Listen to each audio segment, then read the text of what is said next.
Show me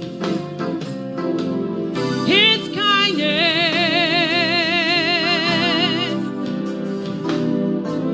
and how Yahweh preserves the faithful,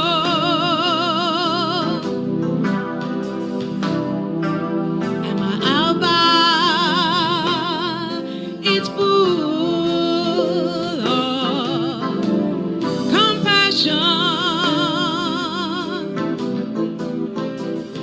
I am amazed, so amazed.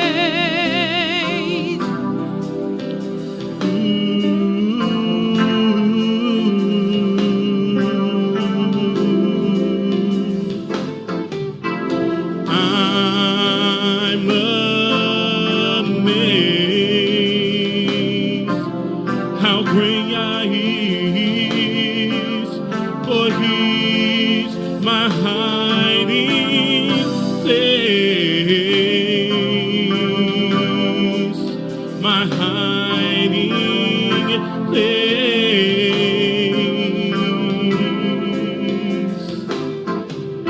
and He shall preserve me from trouble.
The King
nation. Blow the trumpet in the mouth of Yahweh and Yahshua HaMashiach.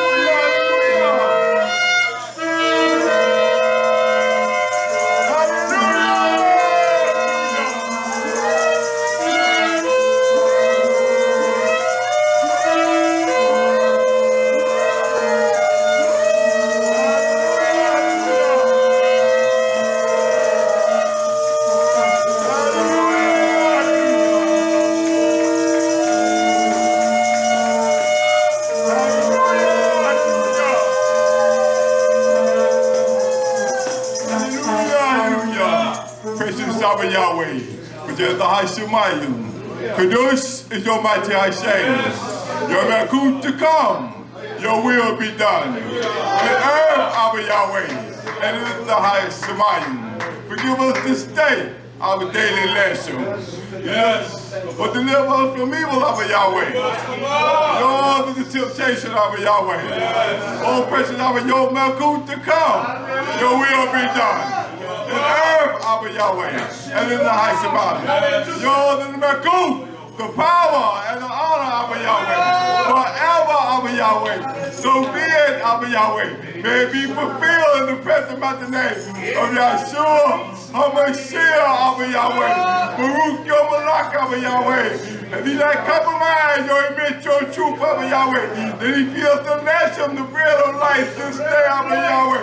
To strengthen your nation, Abba Yahweh. To stay in the direct, the way, the straight and narrow way, Abba Yahweh.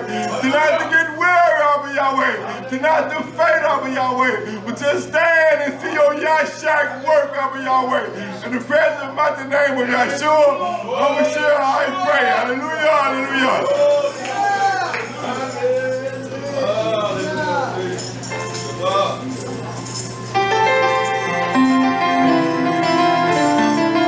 Hallelujah, Yahweh.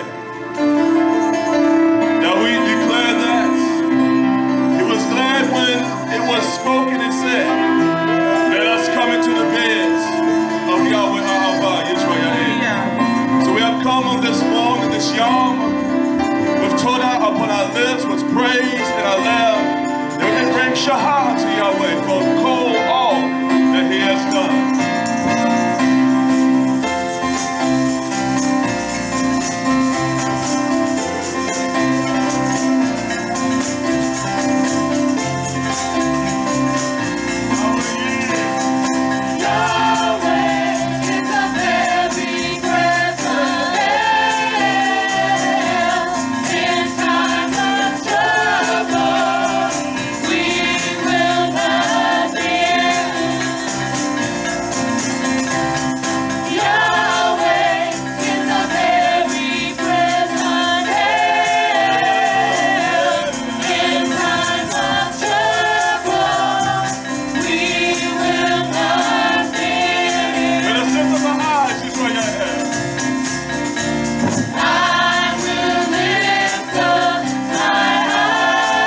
time of need, Yahweh, He is there for us. Hallelujah.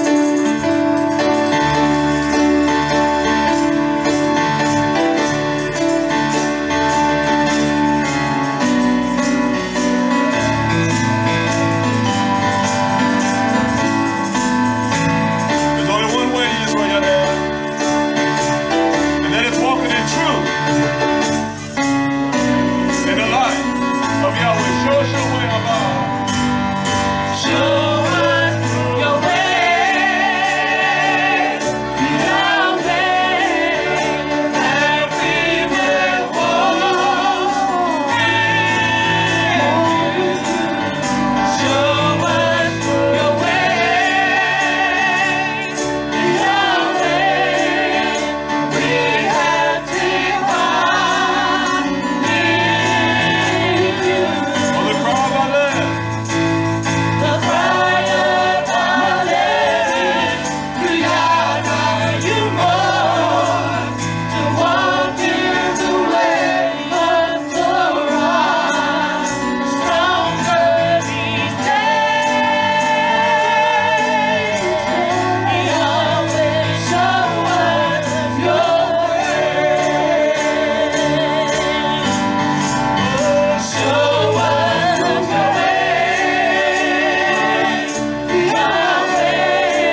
YHWH. Come on. Unto him. Come on. Yahweh is my light and my Yahshua. For whom shall I fear? Whom shall I be afraid? Yahweh is my light and my Yahshua. For whom shall I fear? Whom shall I be afraid?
needs nothing else. Hallelujah. I like that. Hallelujah. That's a song that you can delight how informative it is. It has substance. So we wait on the promises Nabarim to be fulfilled in us as an elect relation of people, Yes. chosen and branded by God, because we carry about in our bodies wounds of Yahshua HaMashiach. Hallelujah. So I greet you all this Shabbaton. What a beautiful day. Yes. Yes, it is. Great day that I'm alive again. Yes. Hallelujah. Be able to breathe and walk today, it's a great blessing. So I appreciate all that God does. In all of his abundance of his riches and his blessings Yes. that he pour out upon one nation. Hallelujah. We are the safe pen for other nations that they do us right. Yeah, we deal with them differently. So he bless a nation of people. Because of our ignorance and sin has blinded our minds, Yes. we cannot appreciate the value of Yahshua. Blessings of Yahweh. Yeah. Yes. We really even think about life. We think nothing about life when we wake up in the morning. Yes. It's life, Yeah. no plan. Yes. That's a fact. Yes. Each day should begin with all that I do, Yah. I want it to be pleasing unto you. Hallelujah. Everything I do. Now you look at you and think, what do you do? What I do, does Yah, is he pleased with that? He is not. Can you hear me? Is the volume all right? Yes. You the only one. So we greet our friends and you that are listening this Shabbat. I want to teach in the same format from last Shabbat, but I want to emphasize an importance within the context of Hanoch. We're going to deal with the 7 mountains.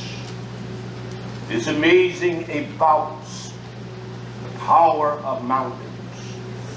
Now you're not going to find any kind of trees growing on the mountain. That's a fact. You will find trees whereby there has been a tremendous amount of debris and soil collected, whereby some raven has dropped a seed or an acorn, it will grow. But you do not see seeds or trees on Mount Everest. You see nothing but the summit. I saw not one tree on the Rockies when I was there. There are valleys, you may find something, but not on the summit. And from that summit, there are 7 Nahal, 7 streams that flow. They bring the nutrient enrichment to the soil of the mind that needs to be fertilized. I want us to understand that. I recall many years ago looking at the people surrounding the Andes Mountains. And that was about the water that they were drinking. It looked brown. It did not look pristine as what we think our water is. But it was the most nutrient-enriched water with calcium and everything, because it takes a torrid pace for there to be a path created in the granite of the mountains. And so the water retrieves all of those nutrients, and it is a cocktail of them. I looked at the water that they were drinking, that was many, many years ago, and I knew that I did not want to drink that, but when the full story was understood, then you could understand the conditions, the terrain that they live, and the blood and all of that, because that was the precise kind of water that was needed. Everything that they needed was inside, or it was in the composition, the water, because it brought all those nutrients down from the summit. And there is where the nutrients of Yah's life must come down unto us from the summit. It must come by Him, through Him, and by the torrent of rivers that flow through YHWH. And there are 7 vital streams that flow. They are the Nahal, streams of life that enrich, produce life. At every one of those mountains, whether it is wisdom, it produced the same revenue and the flow of the Maya, the water that flows down to the vastness of His nation. May drink from the Machor, the fountains of life in Yahshua HaMashiach. And so as the streams of that mountain of understanding flows, it brings all the wisdom and knowledge of understanding. It brings all the correction. It brings all the counsel of that. It brings the fear of Yah to know that this one, knowing that you are in direst need for your body to be replenished, I'm talking about our spiritual life. Yes, Lord. And then He gives us a time of Shabbat, a time of rest, and it's also a time to judge. That's why you don't bring any burdens in Yah's house. The burden of lies and our corruption, our thuggery and falsehood. You don't bring that into Yah's house on the Shabbat, and that's just a fact. And so from the summit of the fear of Yah, there are 7 flows and 7 Nahal streams that brings down the knowledge, the wisdom of the fear of Yah, the creativity of it within our hearts. And how do we as a nation, how do we drink from that stream? And these are not shallow mountains like Everett, although it is one of the most magnificent things one can look at. I've only seen it in picture or a picture of a video. There's nothing like the mountain of wisdom. It built the world and it built the mountain. There's nothing like the mountain of understanding. It created and designed everything. It put the sun in its place. There's nothing more profound like the summit of counsel. And it corrects and teaches us. As the weather teaches us to prepare for the storms that are coming. We have become so elusive and so full of falsehood. We despise wisdom because we're smarter than everyone. I want to be the dumbest one. That's a fact. I don't want to be the smartest one. We despise it. We reject any kind of musar, the counsel of God that will set our minds in order. And then we're too afraid to tell one when what is wrong. We're too afraid of that. And that's a shame. I will never be afraid to tell you what's right to do. So I want to emphasize the 7 Nahal, the streams that flow from the summit. The man has wisdom. You need to listen. The daughter of Zion has understanding about matters of life. Can I show you this example? Mother with a daughter, she's pregnant, she's married, she's going to birth soon. The child never experienced birth, but the mother had 6. She knows more about the birth because of what she have read and learned on YouTube. The mother knows by experience. The mother knows by experience. And she would tell the mother, I know what I'm doing. It doesn't take long to realize as the days, the weeks, the months, and the years pass, she doesn't know anything. And she's too arrogant to capitulate and say I was wrong. That wasn't right. Yeah. That was wrong. Yes. She's too arrogant for that. Same thing with the man. Yes. And so I want to teach, I want to read this first in the teaching today. Yeah. I want to go back to Hanoch chapter 77. One verse there I want to read. Verse 6. Hanoch says, and I saw 7 rivers. I saw these rivers. It's almost like the drought season in Nairobi or in the Great Rift Valley. The animals began to smell because they know that there's a torrent of rain that shall come. Yeah. And the rain they needed to sustain life. Yeah. And they tend to birth at that time of the year so that there will be sufficient greenery and so there will be sufficient water. Yes. And they can carry on the next cycle of birth from them. And this Nahla, it represents a flowing stream from the mountains after a great tumultuous rain has come. We don't see the rain of Haruach upon us in our minds because when the Ruach rain down the knowledge of Yah, it will flow like a torrent, a river. And we're not, the river when it flows, it doesn't respect anything. True. Not a house. Yes. Those that can swim or cannot swim, it takes its path by the command of the torrent or the flow of the water. We just don't flow in Yah. Yeah. We flow opposite to Him. Yes. We don't flow in Him. Yes. Because at any time the mandate that spring forth from the most powerful Rahim of Yah, you can, I can, we can't be corrected enough. We can't be counseled enough. We can't have enough of the fear of Yah. Look how fast I lose that. From 1 hour to the next.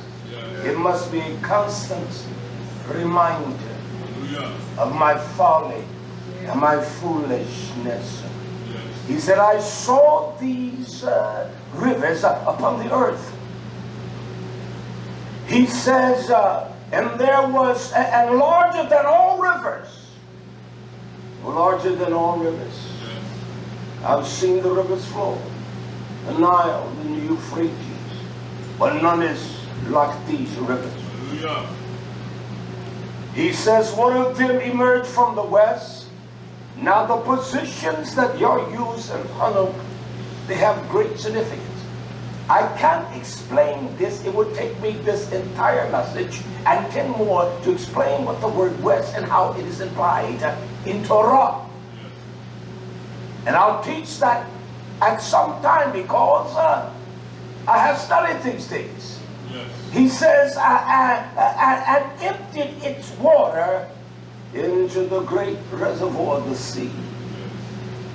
The Yah. And I saw that, did not have the fullness of understanding, but I'll teach you what the understanding of that is. Hallelujah. What is the purpose? Winter time, YisraYah'ale, where prophecy must coincide with what was said. Yes. He said, I saw a time in the dispensation between my time and your Canaan. I saw a nation of people. This is not something that is momentarily. I saw a people that were empty. I saw them that were dry. I saw the dryness of a nation of people. There were no moist in them. There was nothing that drove them in the direction that Yah commanded. You understand? He saw where the rivers flowed from. Yes. He did not leave anything out as far as the detail that was needed. Why we need this thrust of these ravines flowing in our lives. Can I show us? Yes. We're going to get to what I'm going to teach you. Turn quickly to YHWH. YHWH. Hallelujah. Chapter 37 and verse 4. We are a people that the numbers of the sands of the seas cannot demonstrate the authority of power. It's more than just numeric. Because you cannot accumulate all the sands of the sea. Numerically, you cannot comprehend, you cannot count, you cannot understand, and they change or interchange with each other, but nothing goes beyond the barrier that Yah intends for to go. And this is the purpose of this flow of the Nahal, the rivers of the heavens of Yah, that flow from the 7 great mighty mountains. That's why we don't understand things. And you got people prophesying with no nabal. It is not the nabal of Yah. This is what Yah commanded the prophet here in YHWH, chapter 4 and chapter 37 and verse 4. He said again, Yah says to me, I want you to nagar. I want you to speak. I don't want you to speak by the circumstances. I want you to speak by my influence. You're full of Hanoch, and we speak, we respond by what influences us. And what influences us? My feelings, my emotions, my idea. But Yah says, I want you to remember. I want you to speak by what you have seen, what I've shared, how I've opened up my heart to you. We don't speak from that. Those that are prophesying today are not prophesying by any kind of influence of Yah. They're doing it by the religious construct that they've been brought up in. And that's just a fact. He said, I want you to prophesy upon what? These bones. These bones. And we are the bones nation. There is no moist in us. We're dry. We're dead. You ever met someone with a dry personality? There's nothing of liveliness in them. You got pretenders that pretend they're lively with their personality, but they're not lively. He said, do you see these dry bones? And I know there are thousands of convoluted mess on this one verse here. The rivers, the Nahal, the strength of Yah that flows from the 7 ruachim, the 7 pinnacles of his mind. This is the 7 pinnacles and the summits of the mind of Yah. We think on things that are not even relevant, they're low life. That's just a fact. He said, I want you to speak to them. And he says, I want you to call them Yabesh. Oh, dry. There's no life in you. There's no moist in you. There's nothing that constitutes any kind of life in us as well. There is no power of YHWH. There's no living well of Torah. There's no stream of understanding. And the fear of Yah, we don't even know what that is. We think there's some kind of magical thing in our concept. It's going to happen, but it's not going to be that way. Well, these that call themselves Hebrews and men that are scholars of knowledge is based upon the same thing. It's not based on Torah. Torah speaks with prophecy. It speaks the mind of Yah. And everything is for now. It's not tomorrow. It's not for you to get out of here and get it right. It's either right now. That's how it works, nation. I want you to speak to these dry, lifeless bones, these yabesh. There is no life, no moist in them. He says to him, there's a comma, isn't it, behind bones? He says, here. Here. You never seen a person, you better hear me. He said, here. Shemach. Here. Here.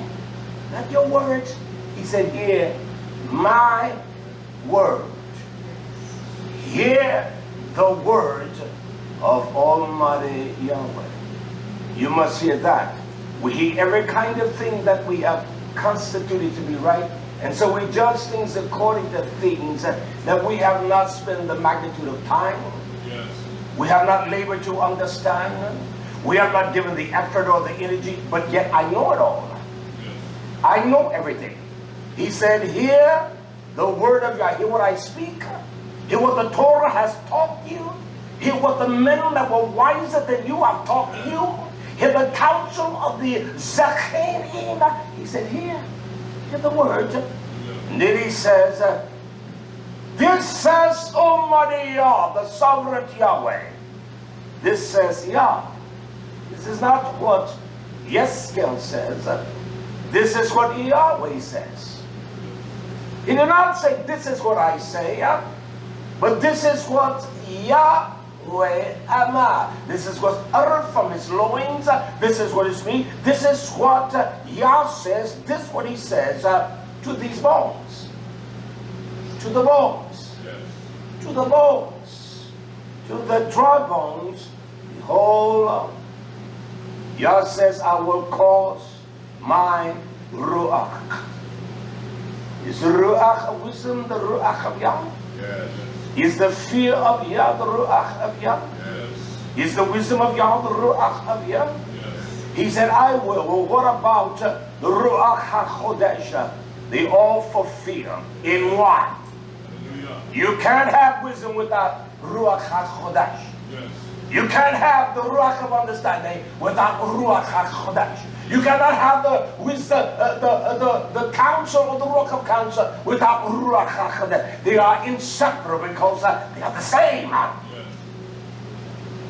Hallelujah. The one in YHWH HaMashiach. That's the body there, but we're one in that body. We're all the same. Yes. He says, and the Ruach of Yah enter into you, and then he says, you shall chaya, not just live, but you're going to be full of life. You're going to maintain life. You're going to go beyond the concept of life. You're going to live bountifully. You're going to live cheerfully. You're going to live with the strength of God. And that's why we as a nation, we don't live with that kind of life.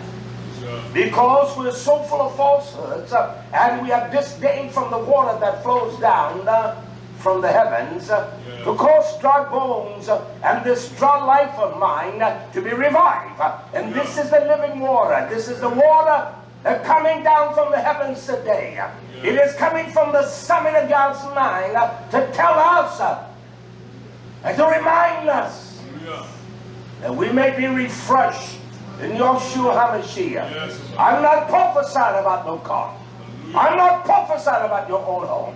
I'm not prophesying about no money. I prophesy number. I speak to you the influence by the influence of what a student can only speak. Hallelujah. And nothing else. Yes. Hallelujah. I'm not speaking by emotions. Hallelujah. This is what Yah says. And I will read from this book and from this counsel. Hallelujah. Because it is truth. Dry bones live. Hallelujah. Hallelujah. And when that flow of those nachan flow in our lives, I don't care what your circumstance is.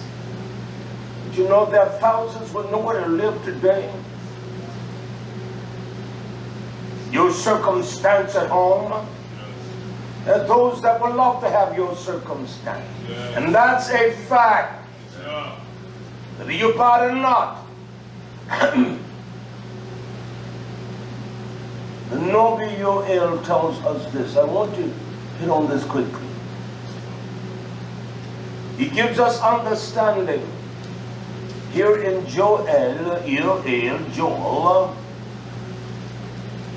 and he talks about the blessing that we as a people assemble in YHWH HaMashiach, and the river that flows out of Yehuda and Mizraim, and the knowledge and the truth is going to bring sustainable life unto us. It's not your organic garden. It's not your dietary rituals of meatless. dietary law, because all that go against the command of Yah. Yes. That's right. Hallelujah. But the Nabi speaks profoundly here. Yoel, Joel, chapter 3, verse 18. I began with the day that Hanoch speaks concerning a day or the time. And today, this is the day of Almighty Yah. And this shall flow upon us this day, nation.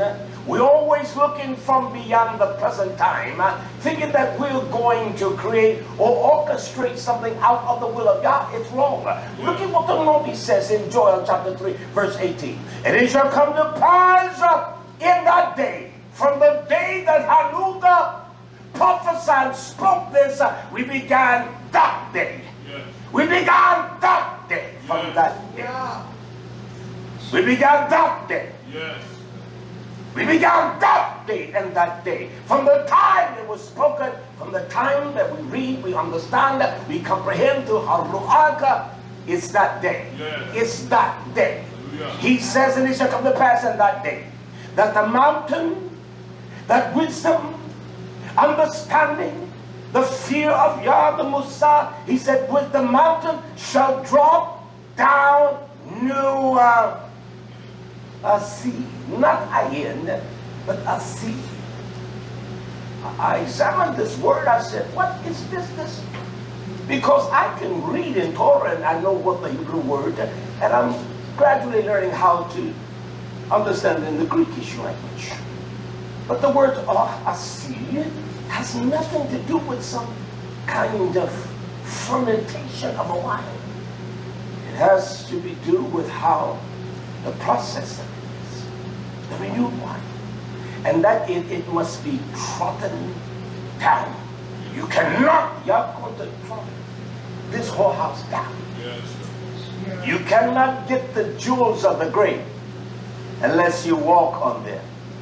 The press doesn't do it like the walking. Those that are in parts of the world, they don't use wine presses. They walk on them.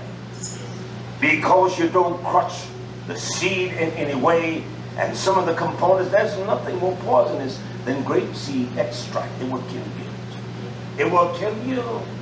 You don't get the residue of the seed, and so that's why in countries, the Russias, the Caucasus, in every place, they simply walk on the grape. So a seed says, if we're grapes, yours says, I'm going to drink from my gobbling from you. And so he must trot us down. He must show us the vile nature and the corruption of our being nature. And that's just fact. It must be done. It must, and that's why with the Nahal, the stream of life flows from the mountain.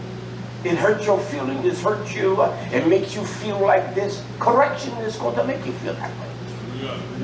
But only a wise person will understand the beauty of it. The wisdom of Yah will show you how small-minded I am. And what little I know and I think that I know abundantly, it will show you that. The truth of Yah will show you how your love, what it consists of. This is real talk here today. Hallelujah. He says, and the renewed wine of the Assis, that which is trodden out, and the hills shall flow. Shall flow. The rivers, the Nahal of Yah, shall flow. And he's causing them to flow today here. He's causing wisdom to flow. Understanding of what? His word. You better above all things get understanding of you. You better examine your heart. You see how corrupt and nasty, how wicked I am. I don't have time to try to get you right. I don't. This is to get me right. This is to refine my ways and to show me every day, Yah. Show me how insignificant I am. If I'm not complicit to what is in the book. He said it shall flow with halal. But the word halal, in the Torah, it represents an abundance, an excess. Yes. The new wine. That's why YHWH said, I don't need no wine now, because the wine that I drink in the heavens of Yah, Yes. there's none like it. Hallelujah. It shall halal. It shall be abundant. It shall flow. And so wisdom among the nations shall be abundant. It should be abundant among us. Understand it? The counsel of Yah. You should have wise men and daughters of Zion, wise and counsel, Hallelujah. and the knowledge of YHWH. And their revenue is the kingdom blessing. They don't look for nothing else. Hallelujah. I want to show that example. I want to show us that the rivers that flow, and what constitute the rivers, and what are some of the minerals in those rivers. All right, I'm just going to begin on this today, part 1. It would take me 100 teachings to teach it all. Are you exaggerating? Well, you have to sit down one day with me and I show you how I do it. Hallelujah. Hallelujah. He said the hill shall flow over, and the word hill also represents the same as mountain Hanoch, where Yah talks about the Ha. He's talking about something that is extreme. It is a gigantuum. It's beyond Everest. It's more powerful than the Rockies. Kilimanjaro is more powerful than the mountains there in Asheville. The look of it, the intimidation, the height of it. And then that's what he says, and all the rivers, not some of the rivers. There's only one nation of people that Yah opened the turn of the flow of the rivers to, from the summit. Yes. And there are those that get a cup of that because they're in the way of a, not a presbyter, one they will find on the road as he walks the wayfaring road. And he will impart an ounce of wisdom to him. I was talking to a young man yesterday, and the only reason I talked to him was because he works at Home Depot. I had to get 100 T-posts and 25 4x4. I wasn't trying to handle that by myself. So then he calls him, and he looked like a sharp little young man. I said, my young friend, you in college? Yes, sir. What college? He named the school. I said, where is that? He said, I go to a school of theology, divinity. When I began to talk with him, my eyes don't bat. And I began to talk, and I spent the time as we load and loaded the truck talking. So his friend comes along, and the friend was more attentive than him. But what I said troubled him. I could see in his eyes, I could see in his forehead, he was troubled. He was so troubled, it was insane. He was troubled. And I asked a question, he actually said, you're wrong. That is a reflective pronoun. That's not even a pronoun. It is a noun, young man. And I can see the trouble all in his mind. I say, I want you to go back to school. And you challenge that theologian to show me. I want to know. I said, this is no, I talk to him like this. This is how I talk. He was so troubled. You could see the fear. You tell me you can't see the fear in someone one day. You could see the fear in the young man. I didn't say that to destroy him. I said that so that he can challenge the lies. Yes. You challenge the lies Yes. that they're teaching you, young man. I said I've been preaching over 40 some years. And so I believe the same lies too. That's a fact. Not some, but all of the rivers of Yehuda, they shall Yalaka. They're going to walk up and down in your mind, your spine, your body. They're going to restore you. They shall Yalach. You're going to be refreshed by them. They shall Yalach. And then he says, not only that, but with the waters. They're not going to be dry. Dry bones prophesy the dry bones. The dry bones cannot live.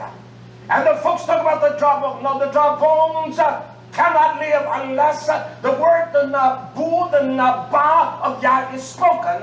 And it must be spoken correctly out of the annals of the pages of this book. Hallelujah. And that's just a fact. He did not say they were brittle bones, they were crushed bones, they were broken bones, they were dry, they had no life, they had no moist in them. And if you leave them in the sun too long, believe me, they're going to break. They're going to lose density and the structure of them. But everybody preach on the dry bones. The ignorant nation. And they never tell you, well, when you're not sure when the kingdom. No, this got to be before the kingdom. There's got to be an ecstasy about his people, that their anticipation, they're going to know we're going to a wedding, they're going to be dressed and prepared. Nobody invites you to a wedding and don't tell you the day. This is crazy. This is insane. He's inviting us to a wedding. We are the bride and he's not telling us the date. You tell me one bride being set up like that will not dispense from her the most violent content. She may be dressed in a white or pink or purple, but she will go ballistic on that. You tell me, I taught that many years ago. We can find that teaching player again. That there's a date. And because we're alive, we will know the time. Because it would be by his ruach. Was the coming of Yahshua prophesied? Sure was. So it is when we get ready for the wedding feast. I'm looking forward to that. I'm going to eat goat's meat, cow's meat. You're not cow. I want cow's meat. The fish of the sea, the big bass. I want one big as this right here.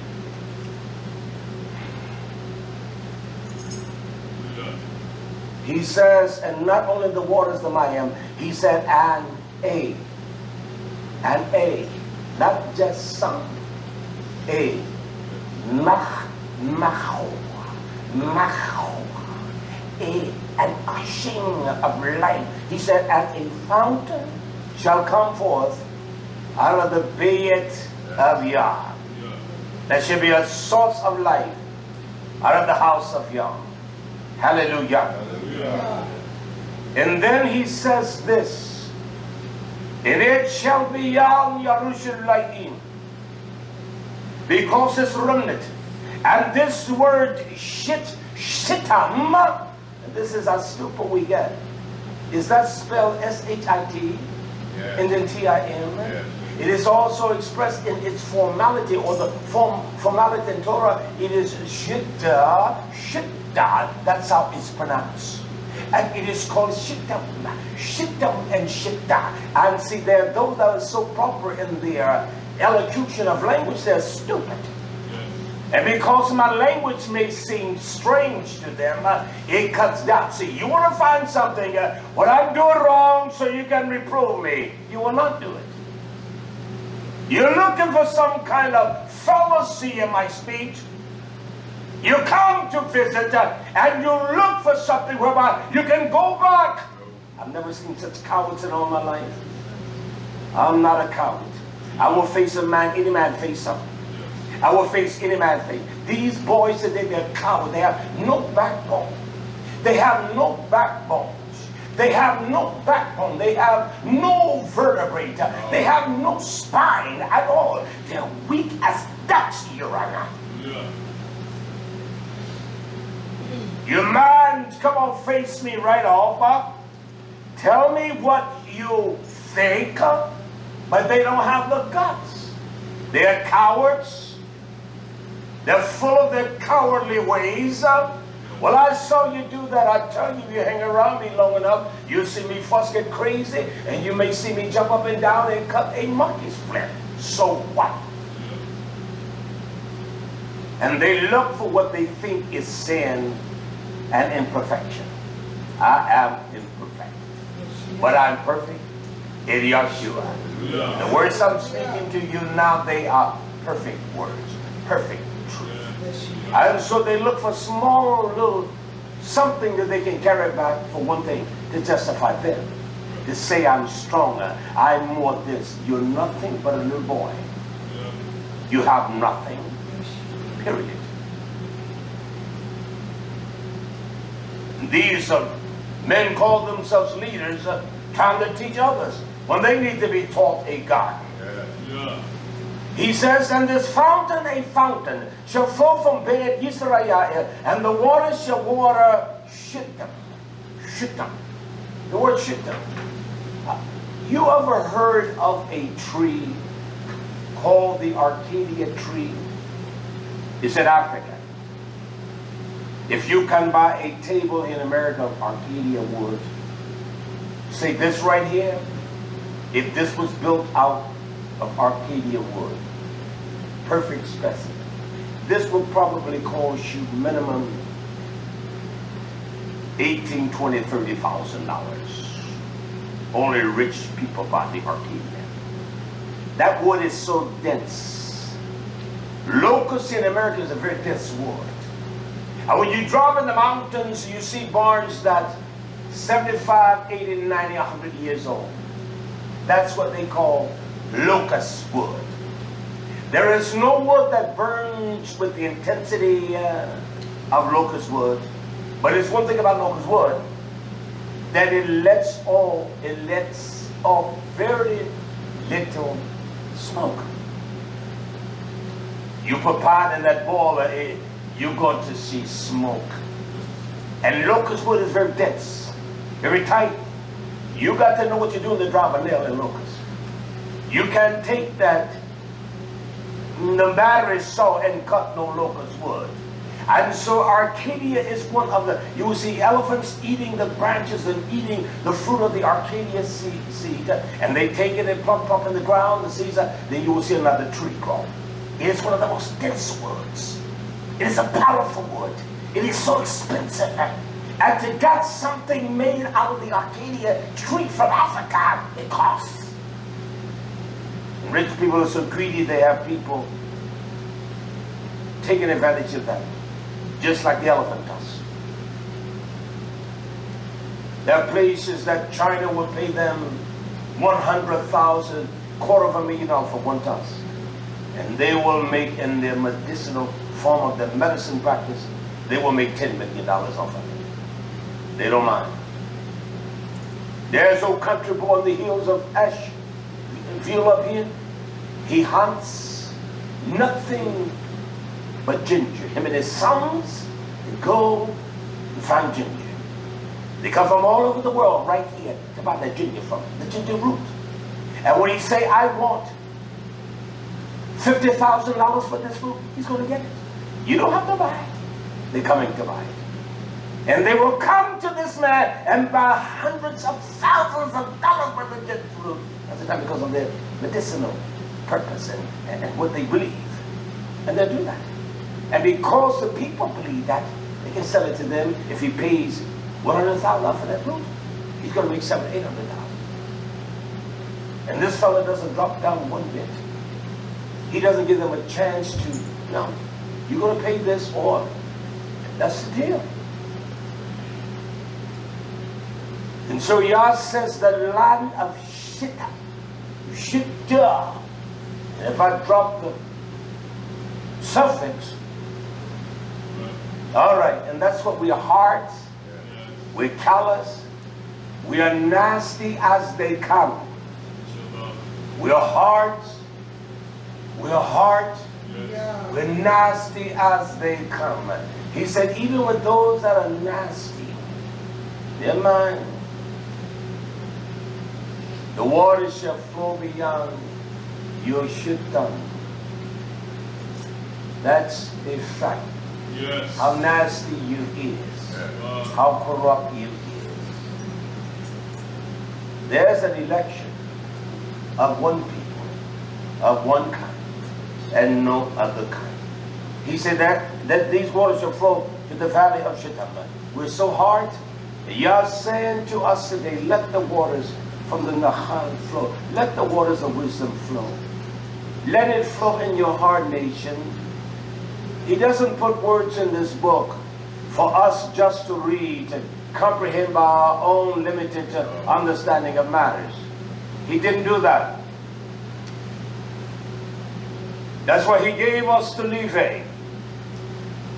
That they will comprehend the depth, they will study every word, they will understand the transition of everything. And that's why YHWH, when he came, he said, I'm going to signify the power of this Levi, or the Levihood, that I'm going to pour my Ruach of wisdom on men. And we're going to raise up, we're going to raise up those that are teachers of God's truth.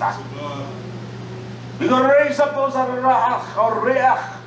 Yes. And I will demonstrate that and live among you and show you how to perform this. Yes. And then there are those that have seen it here and there, will take it to all and everywhere. And there are those that will stand on the rulers of my house.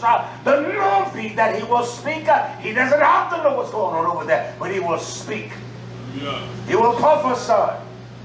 Hallelujah. Then the YHWH that have laid down the foundations of all things, you will have the remnants of that. These boys call themselves the apostles of the Jesus, but they are not the YHWH of Yahweh. And that's a fact. That's just a fact. They're taking trash, recycling it. Yes. They say nothing no different than what was said in 1960, 1950. Same as the Baptists, the Methodists. And the only thing they say, I'm a Hebrew Israelite. And they got their little twerks and everything and the twisting of God's word. No, it's not so. It's one thing that what truth does. When one comprehends that truth, iman, the power of Torah, it always makes us chada. We're going to be free from who? I don't worry about being free from you. You. I'll be free from me. I got to get free from me.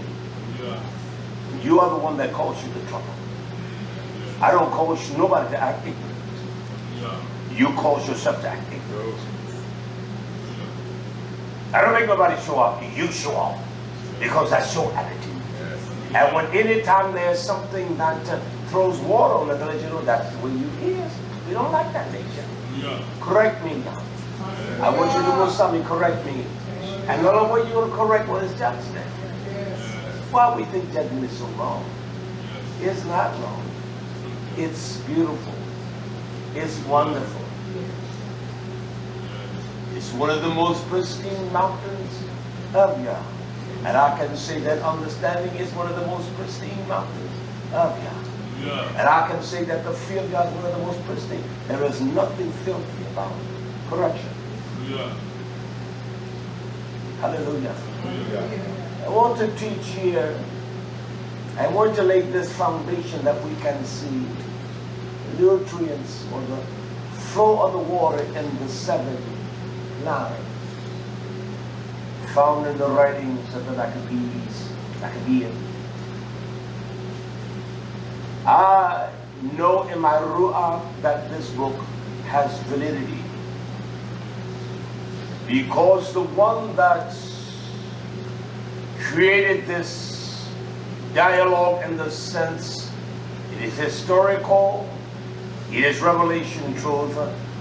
His name was Matithias Nachem. It was a family just like Elazar, Yah's house, YHWH. And they were the most zealous priests there were. When one is zealous, there is fire, there's energy, there's will, there's substance. That is what a zealot is. And they will call them the zealots. Just like Shaul, he was a zealot. He was a that teaching, that school. That's where he was produced from. Gamaliel was zealots, men that knew the history of the nation. Men that fought against any kind of encroachment. And when we become zealots for YHWH, we will fight against every encroachment in our mind. I don't care what it is. I don't care how it flopped, you will fight against it. I don't care if it's mama, daddy, son, daughter, brothers. I don't care who it is. You will fight always for the right. You will never defend the wrong. You will never defend lies. These were valiant men. They were bodacious. Like the army of Dawid, they were powerful men. And they didn't let no stone go overturned. They will overturn the stone, see the heart, and they didn't play at all. And so that's how we get this deriving. The author, it's those that history says the book of the Jewish people. It is the book of the Hebrew YisraYah'ale. And there were men of the Hebrew descendants that wrote this book. Not the Ashkenazis or anyone. It was those of this descent, all right? They wrote this book.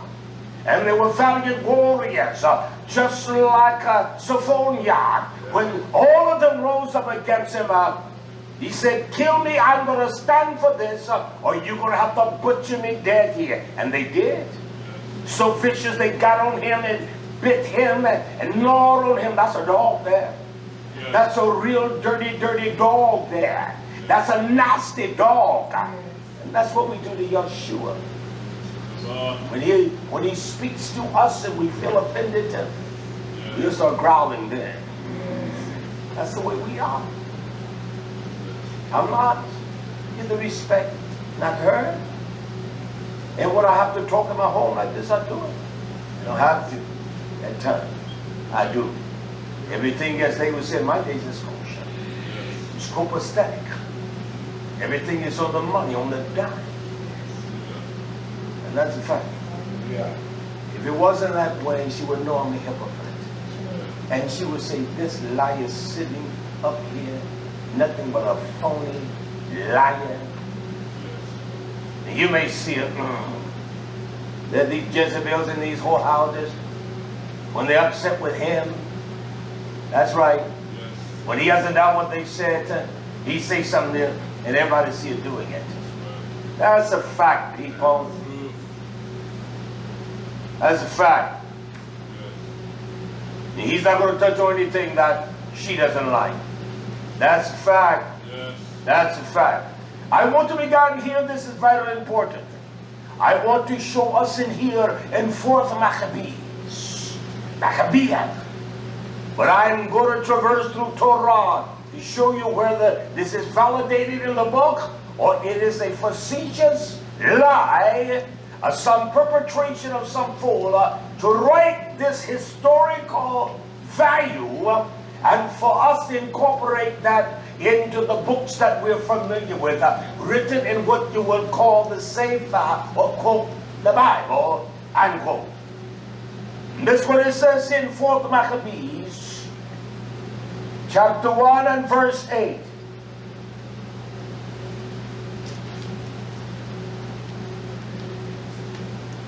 The mother says here, wisdom speaks.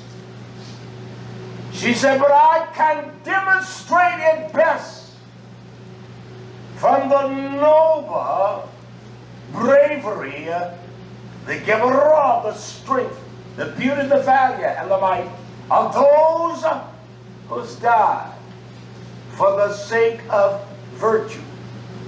Elazar and the 7 brothers of their mother. Now I want to break down this one verse for us, all right? I'm going to read, and I'm going to stop where I'm going to break it down, all right? Historical writings. This was in the mind of the mother that birthed the milk of the 7. She had to draw from the waters of Yah, the counsel of a Torah, Elazar, in order to instruct, to impart through the breast and the milk of her love in those 7 sons what is validated and what is unvalidated. I want to start here again. But I can demonstrate in best form, not just any form, but the ultimate form, the best, the absolute. Now what I'm about to tell you about these 7, and the one that began it in their lives, 8 of them in all, but in the beginning. I mean, he said, I can show you what is the best form. The best form. I don't care what we do in life, athletics or what. The form is important. The form, and people always work on the form. The shooting, the form of lifting, always. There are those that can always tell you how to work your form better and how to alleviate this or that point, and that will give you a gain of 1/3 of a pound. And it works. Always. He said, I want to show you, demonstrate it best. There's only one way to demonstrate what this form of noble, what is noble? What is noble? Now we're going to continue back here. But I want to deal with what is noble first, all right? Let's break that down. There is one that can break it down no better than anyone else. He breaks it down to the finite detail, and his name is called Jeremiah. Jeremiah chapter 2. Hallelujah. Hallelujah. He identifies the sins of a nation, yet he identifies a noble vine. Jeremiah 2, verse 19. Let us be intuitive and see what he says. He says to us, he says this. He said, it is your own wrath, your own evil, your own wickedness shall correct you. It is not the fury of Yah. It's your own violent, sadistic, devilish wickedness is going to correct you. Listen to me, nation. We're not going to get by. We're young. We're younger. We're the youngest. We're virile. We're strong. And we think because of my attitude, I can walk this way, how I want to, what I want to. But I'm telling you, there's a price to pay, my friends. There's a price to pay. And that's a fact. You don't get by no one. There's a price to pay. And so the Lord says to us, YHWH, he says, it is your own wickedness that shall correct you, and your own turning your back, backsliding, is going to chastise you. We turn our back on truth. We get offended at truth. We get upset at truth. We show our ignorance at truth. And we show who I am at truth. He says, your own backsliding which shall reprove you.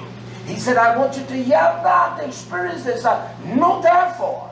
And I want your eyes to be open and see that it is an evil thing and your sins are bitter. There's nothing like a bitter grape. Bitter. That you have forgotten, you have azab, you have forsaken, you have denied. Listen, nation. When correction comes, you reject it. You are denying that. You don't give a nickels for the rats down. You can't forsake it. And the more you forsake, the more bills on you. And so you become numb. You become insensitive to what God said. You do the same thing over and over, and you agree with me in here, you agree with me here, there's something is sick here. You know you're not doing it right. You're pretending that. You understand that? Yes. He said, you have forsaken Yah. It is such an evil thing. You have forsaken Yah, your Abba. And that my fear is not in you. You don't have no mountain of fear in you when it comes to Yah, your ways, your actions. Your deeds surpass the laws of Yah's correction to stop you. You go beyond that. And then saying to the sovereign of hosts, this is how we talk to Yah. You may not think I talk to Yah like this, but this is how I talk to him. When I forsake what is right and righteous to do. You know that it's right to do, you do it. And if you don't do it, it's a sin. You know it's right and proper to do, you're right. Then he goes on to say here, hallelujah, hallelujah. Verse 20. For of all time. No, let me finish this. That you may first forsake Yah and that my fear is not in you, saying the sovereign of hosts says, verse 20. For of all time I have broken your yoke. Now we take and learn of Yahshua, because his yoke is easy and his burden is light. We must learn first. We haven't done a job in learning, nation. He says, I burst your band. I've done all these things for you. Yahshua burst the band of the shackle of sin here from us. And you said, I will not go back. I won't sin. I'll do everything you say.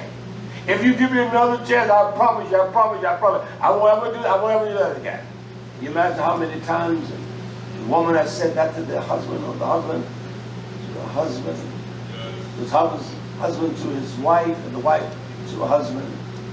You got caught in your wicked, evil ways, and you promise, I'll never do it again. And then you give yourself a time of retrieval and reconstitute your corruption. And you go back and do the same thing. That's evil. And we do the same thing. Your sins are the same repetitiveness of your evil ways. You're not going out to rob no bank and steal it from the one. It's your lies and your own corruption. It's your high-mindedness. It's your corruption of your own mind, your arrogance. That's what it is. We're nothing.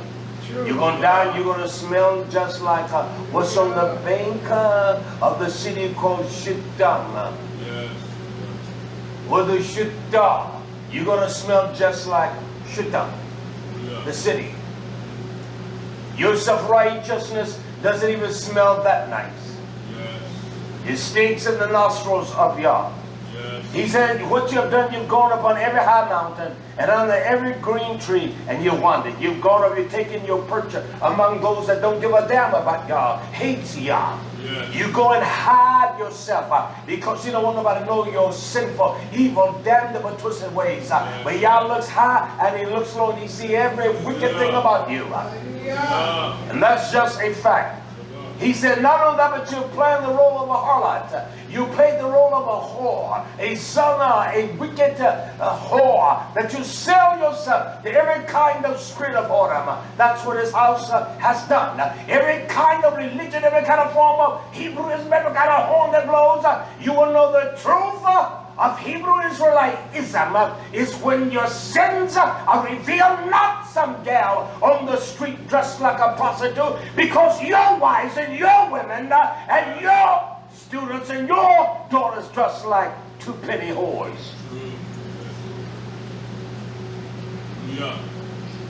One said to me the other day, they went out, someone came up to them and said, are you Hebrew Israelites, the young daughters?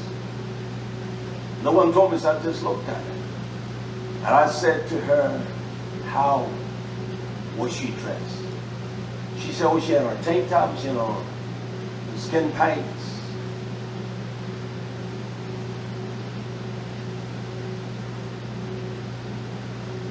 Well, tell me it doesn't matter how you dress. Because Devarim 24 says, and a man shall not wear that which pertains to the woman. So don't tell me there's no difference in the dress of a woman and a man. You're flat liar. See, if he hadn't have said that, if Moshe hadn't have written that, then it would be all fair game. But he shall not, so that lets me know there's a distinct difference in the man's dress and a distinct difference in the woman's dress. A man shall not wear that, put on that which pertains to a woman. You can't wear no eyelashes, faggot. Tight pants, faggot. She's just as much of a faggot as he is putting on hairline. They line their eyes with. He said, you have played the whore. And look what Yah says. These 7 I read in Maccabeum, I will show you, I will give you a demonstration of what is noble, first of all. Yah says in verse 21, yet I have planted you a noble vine, and You were dear to me. You were special unto me. I planted you a noble vine. I will show you the demonstration of noble bravery. Show you how that braveness works when you know that you are a noble vine. Those that call themselves of the knighthood or the nobility, they walk with their noses out. You do the same. We think very highly of ourselves. But y'all said I planted you a noble vine. I planted you a noble. I'm demonstrating these magnificent mountains, dignified, that Hanoch saw, and he saw 7 rivers that flow from those mountains. And to understand the context or a demonstration of the 7 mountains and the 7 rivers, we have to go to the sons of Eleazar. And they demonstrate the noble vine of braveness, of assurance and security of Yah in YHWH. That's the only thing he got. And so we cannot understand the nobility because when we look at what nobility, them nasty whores, that old dirty whore over there in England, Queen Elizabeth, that's what they call nobility. That gal from America, Merkel, married the boy over there. And you can tell it's so dysfunctional. She's not happy in that. Because she likes the hoe. She likes the hoe. She likes to wear a stilettos and dress like a hoe. And the old woman say you can't dress that way. You got to always carry a handbag with you. You can't put on that. Everything you wear has got to be approved. Now, that's what nobility says. Yes. We are noble vine, but yet we say, no, I'm not wearing that. The grape says, no, I'm not covering myself with that kind of skin. I'm not this thick. I want something light. So the air, no, y'all says, no, I'm going to put some clothes on you, Mr. Grape. Miss Grape. I'm showing us the reality of truth. So that old woman, she said, I'm going to wear my Gucci watch. No, you don't wear no Gucci watch here. You don't wear no jewelry. You can't wear them big damn bulbs and bangling like the hoe wears.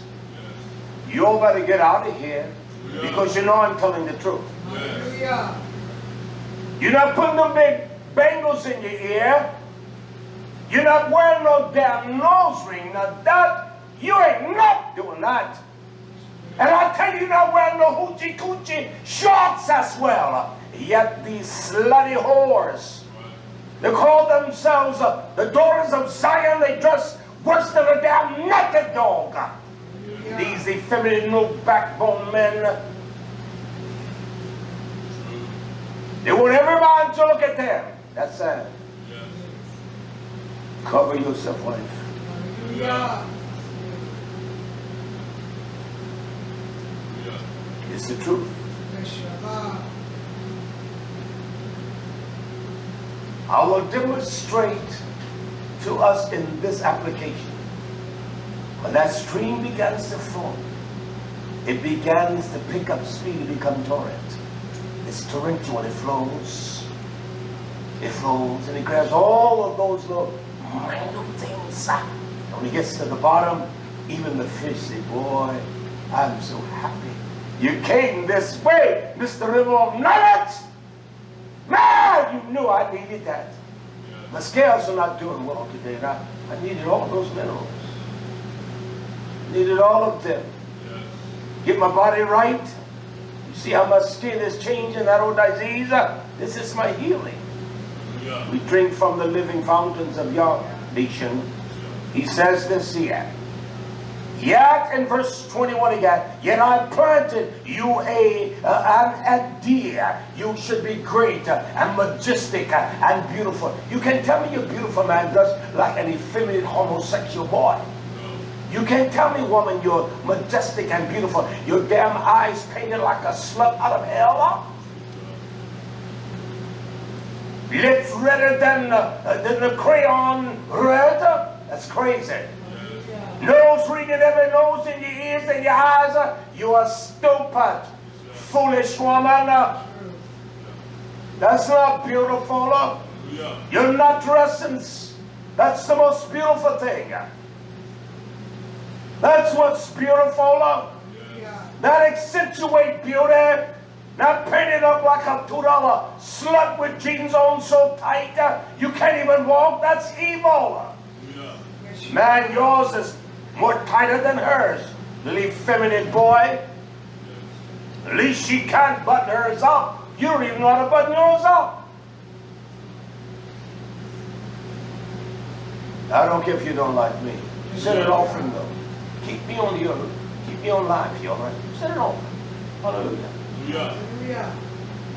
He said you are holy, a right zera, a seed. I made you the seed you are.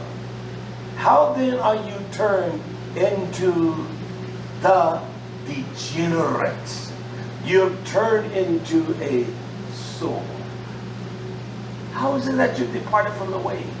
So that's why in Maccabean, he said, I'm going to show you when one never turns. When one drinks from the flowing streams of Yah, you will never turn. Hallelujah. You will never turn from the ways of Yah. You drink it from every kind of filthy thing that is. You drink from your filthy emotions.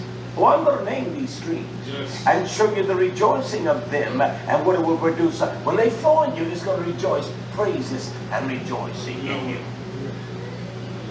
And then to understand the details of each stream, you got to dissect it in every way, every meaning, every synonym, and then you search the scriptures to find out all the ingredients and how you make up this nice cake. Hallelujah. And that's a fact. Yes, sir. Hallelujah. He said, you have turned, you have changed into a degenerate plant. In essence, he called us a degenerate. He called us sore. He said that you have turned your heart away from me. That's what degenerate is. You have turned into a degenerate plant of a strange vine to me.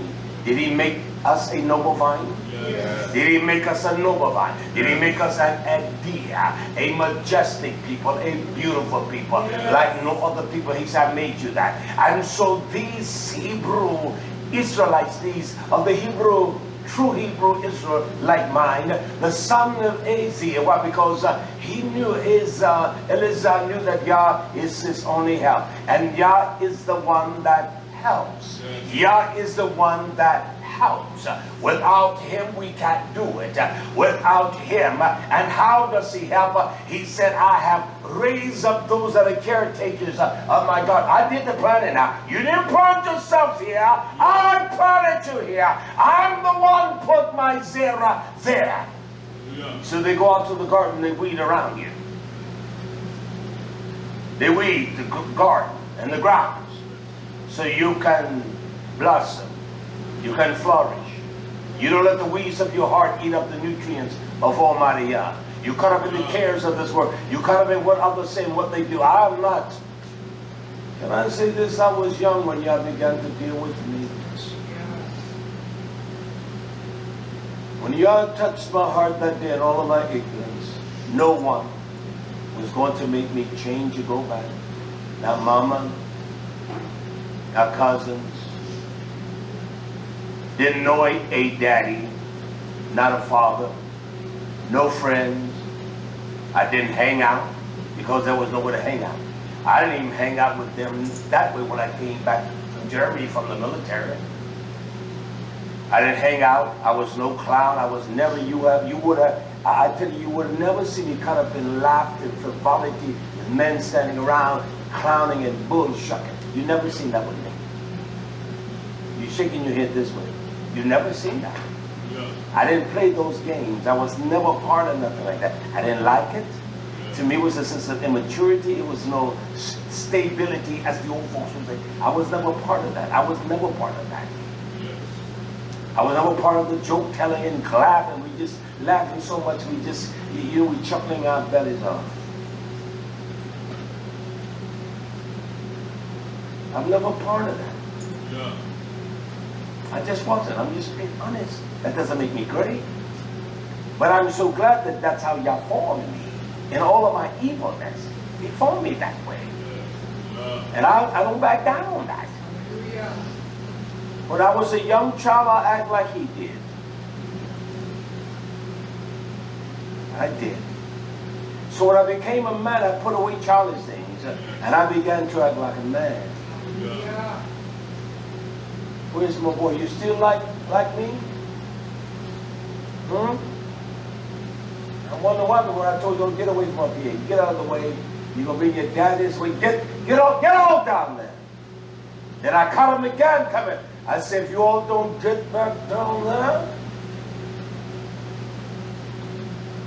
Okay, you like it. Stop it. I'm not playing. Later on in life, they will understand what your puppy did. You'll understand. You don't have the brain to understand now. All right. I really like you, Papa.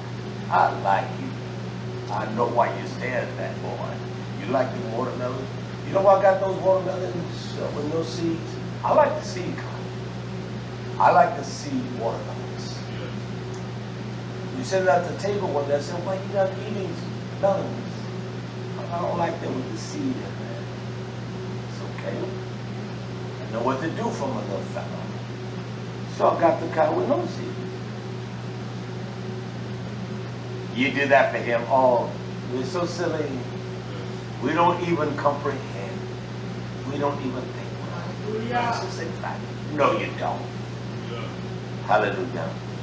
The noble, the idea, the noble vine of gravity, the one that has the bravery, those that are brave and have the intent. Maccabean said, I will demonstrate best form, first of all, of noble. A noble. I'll read it for you. You just follow the next place I'm going to. I will show you what that is. He planted us a noble vine. Yes. And when you're noble, you will respond just like the sons of Elizah, knowing that Yah is the one that helped you. Let me move. He tells us in Micaiah, Micah, as he dealt with the falsehood of the prophets, those liars of Yah's truth. Yet he demonstrated the gravity, the braveness of a true Nabi. No compromising. Well, how do you know it was brave? Well, let me show you. There's one thing about he was a strong man. He was a mighty man, and he had the strength of a Geburah. The Geburah is what is a warrior that fight. He doesn't back down. The only way he backs down that he's dead, and they lay him down. But as far as him going all point, he's not going to do this. And this is what he says to the house of YisraYah'ale. And I say the same thing to us today. Michael chapter 3 verse 8. Michael 3 and 8. He says, but truly I am full. You're not dealing with no little boy. If someone said that to us, we would get all displaced and bent out of shape. But this Nabi said, I want to let you all know something, buddy. I want you to know that I am full. I'm tahor. I'm full of the koach, of the power of the Ruach of Almighty. He said, I'm not here to play with you. I'm not here to clown and shuck buck. He said, I'm full of that. We must be full of Haruach. He said, full of the Ruach. He said, not only am I full of the Ruach of Yah, he said, I brought one of the mountains where the water will flow. He said, I'm full of judgment, mishpat. I'm full of the judgment of Yah. I come here to judge, full of the judgment. And he says, I'm full and also of the Geburah. I'm full of the might. I'm a mighty man. I'm full of valor. Yes. I got gravity. I'm a brave man. That's why I stand before you and tell you your lies and your corruption deeds. If you all think I'm lying, just search. You can search the annals of anything and see if you can find anything that really moves on our sins and touch our sins no more than among those that call themselves the Hebrew Israelites. All they talk about is Hebrew Israelites. You can sin, you can get drunk, You can do every damn twisted thing the world is doing. Just say you're Hebrew, you're lying. You are a flat out dirty, filthy liar. Hallelujah. You, your sons and your daughters, your mama, your grandpappy, all of you. They're nothing but filthy liars. And I don't back down and I don't take it back. Hallelujah. Period. They're liars. Their women look just as whorish as a whore, and the men look as effeminate. They dress any kind of way, any kind of way.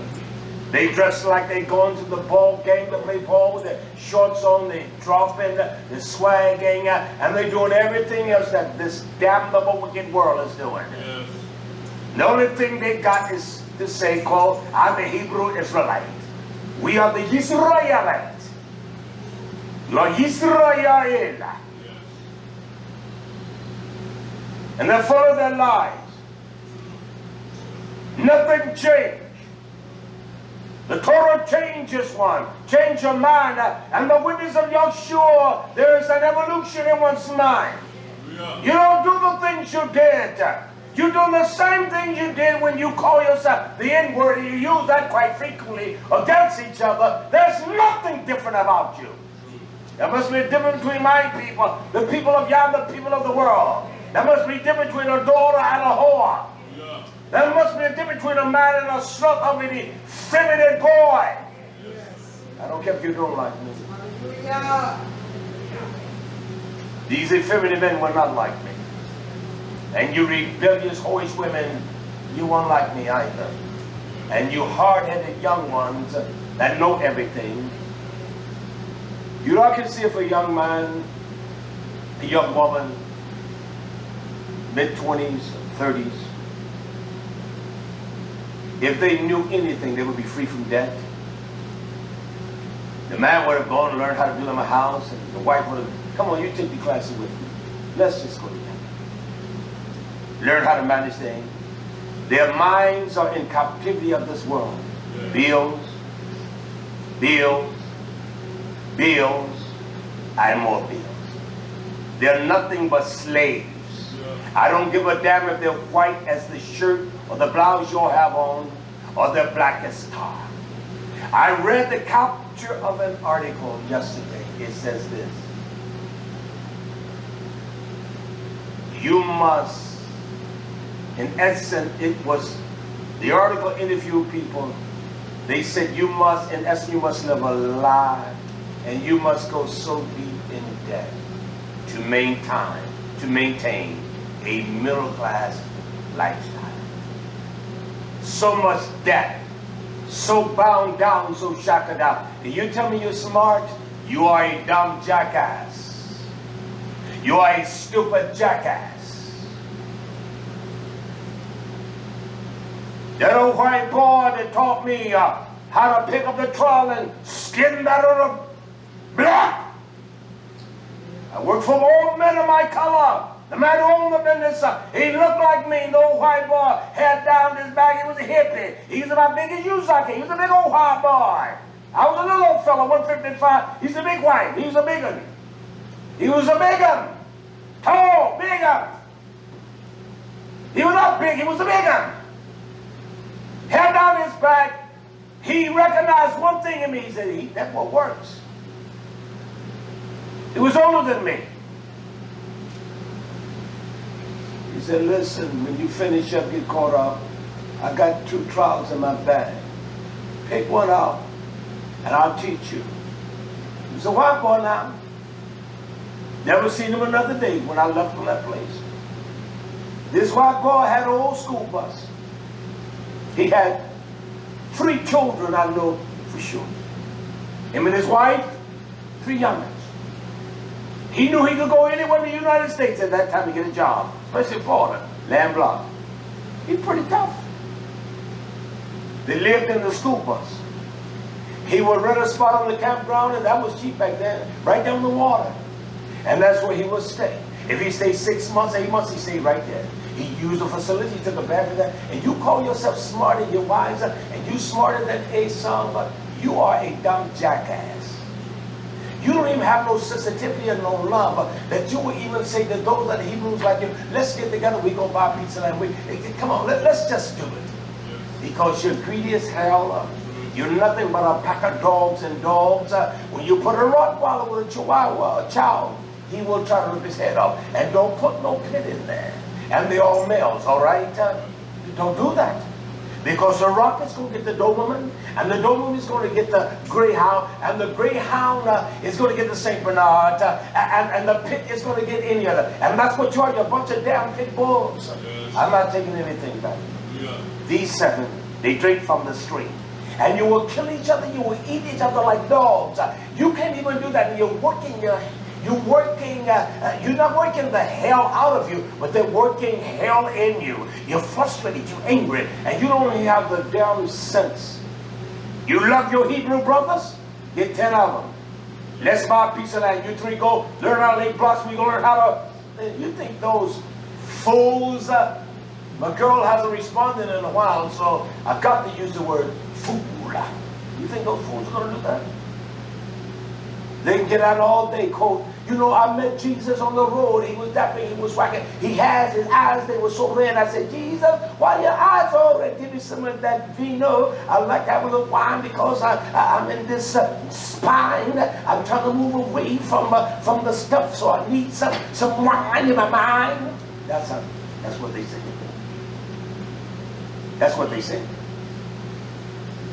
And they pop in your wall, and everybody just saying, what's the difference?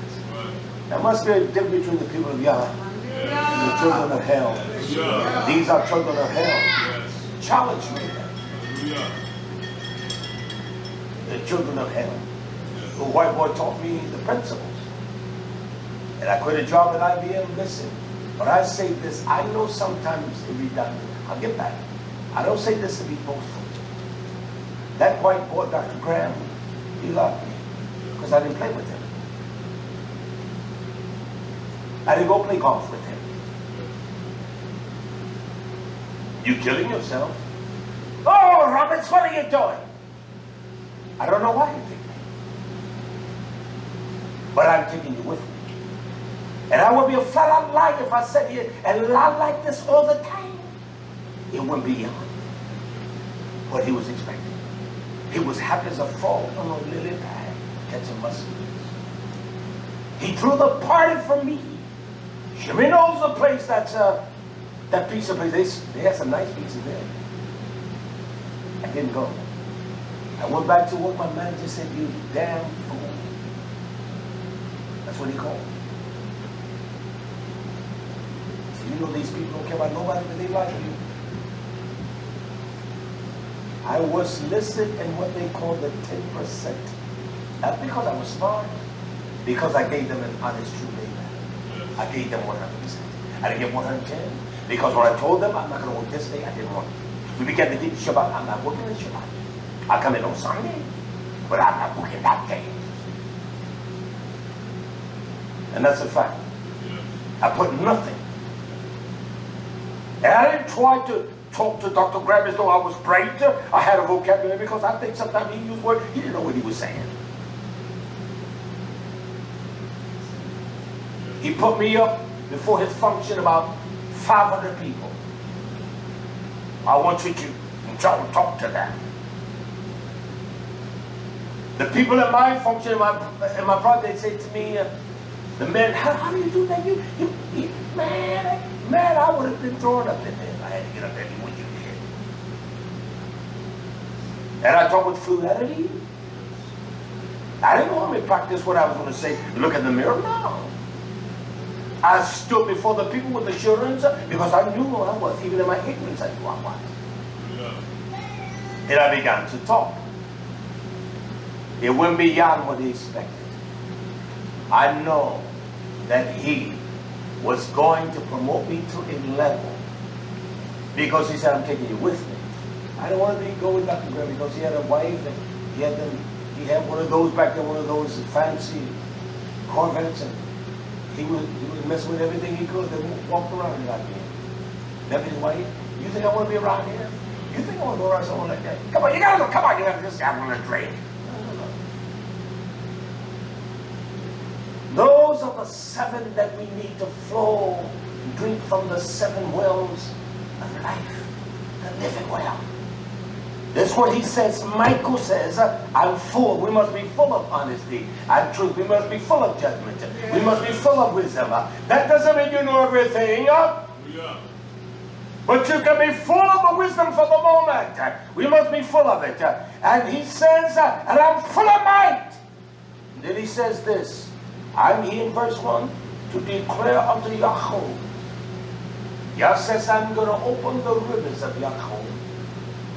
I'm going to open the waters that they're going to flow from Jeremiah to Yehuda. He says, and I say, I declare to Yaakov his transgression, your hard-headed, your rebellious sin, and to YisraYah'ale, your dirty, nasty, evil, sadistic ways. Nobody is getting by. He said, I'm that bold, I would tell you, you are damn lying, you're twisted, you're corrupt, you're evil, you're full of sin, YisraYah'ale. You lie, and you know you lie. He said, now ho, not ho. Yaakov, you're nothing but a dirty slutter. Yeah. You sleep with anything, you're a dirty dog. He said, I'm bold. That's brilliant. Yeah. I'm brave, and can't nobody shut my mouth. That's what he said. That's what you drink, that water from their knees. It looks dirty brown, like it looks browner than his slacks he got on. But it's so full of nutrients and all the wealth of the vitamins. You don't need no vitamins. Yeah. It peels you, make you, the water alone, there's nothing like water. You can go without eating. You know you can go 40 days, Joshua did that. But water, you ain't not going without that. I don't care how the sun beats. Yes. You got some water, you got to drink it. Yeah. In this kind of weather, you need to have water, drink some every 15 minutes. And that's one man back there, every 10 minutes he got water in here. You need to drink it at least every 10 minutes. Drink a nice glass full. Yeah. And that's just a front. Yes. You out here working like these, I tell you what, get out here and help me for a day. You'll find out. Yes. You'll find out. Yeah. Get out there and pray with the Zachim for a day. Listen what he says. He said, Yaakov, your transgression, your rebellion, to the house of Israel, I'm telling you, you're flat out wicked sinner. You're a liar, you're corrupt. And then he says in verse 9, he said, I want you to hear this. I beseech you, I beg of you, I pray you. He said, I'm talking to you that are leaders, you Zachim, you silly immature way. You are the heads of Beit Yaakov and the rulers of YisraYah'ale. He said, there's a mountain that flows with a stream. He said, you hate, that abhor, that reject judgment. And then you go about and pervert all the uprightness, not some. Everything that is right, you pervert it like a wicked dog, like a devil out of hell. He said, I don't care who you are. I don't care who you are. I'm talking to you. I'm spitting it out. I'm throwing it down to these land leaders. It begins with me. There's one thing about a leader. He will work as hard as the next man. And that's a fact. You can only lead by example. Your daughters want to be leaders. You do it by example. Be showing your leadership. Work hard. Take it off others. I'm not going to have him come in. I ask him, I say, if you don't mind, please, I have a diesel for you. If you ain't got the diesel, go get that diesel. I don't want him coming in here, maybe give me a little bit of time. I know we off tomorrow, but he's not going to do anything unless he don't cut half until about noon. No one. I'll be here, y'all head out.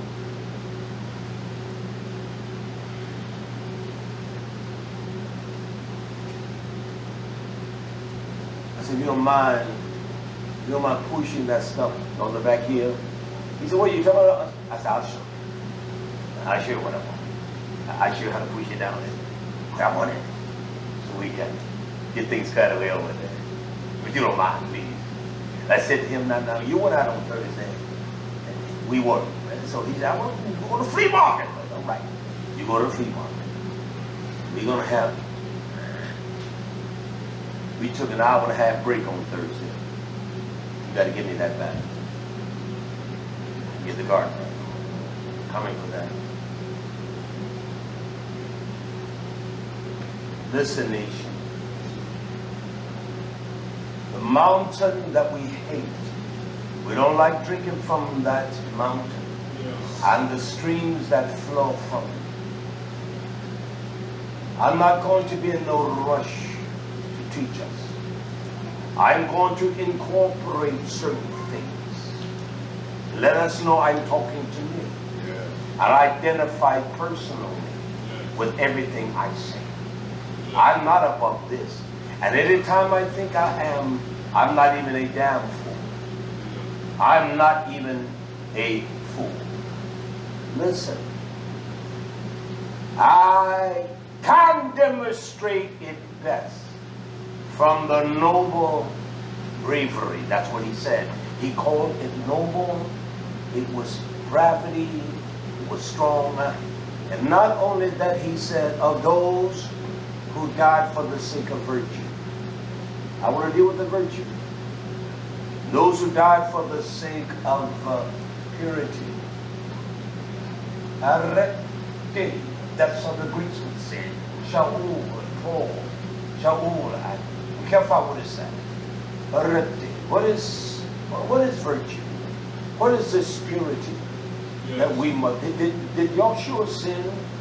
Was he the fullness of what virtue is? Yes. Well, let me show us something here in 2 Peter.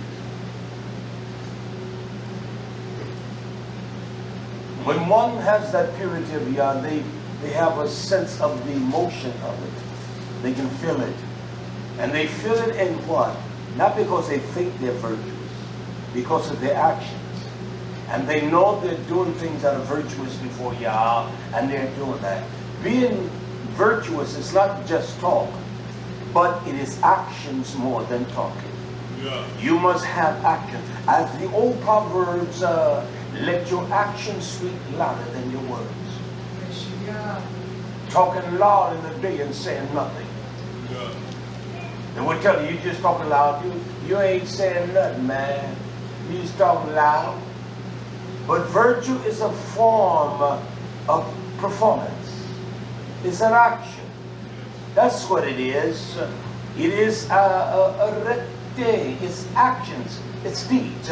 Look what Jephthah says here in 2 Peter 1:3. He said, now we have this uncovering of the revelation according as his revelation power has given us all things.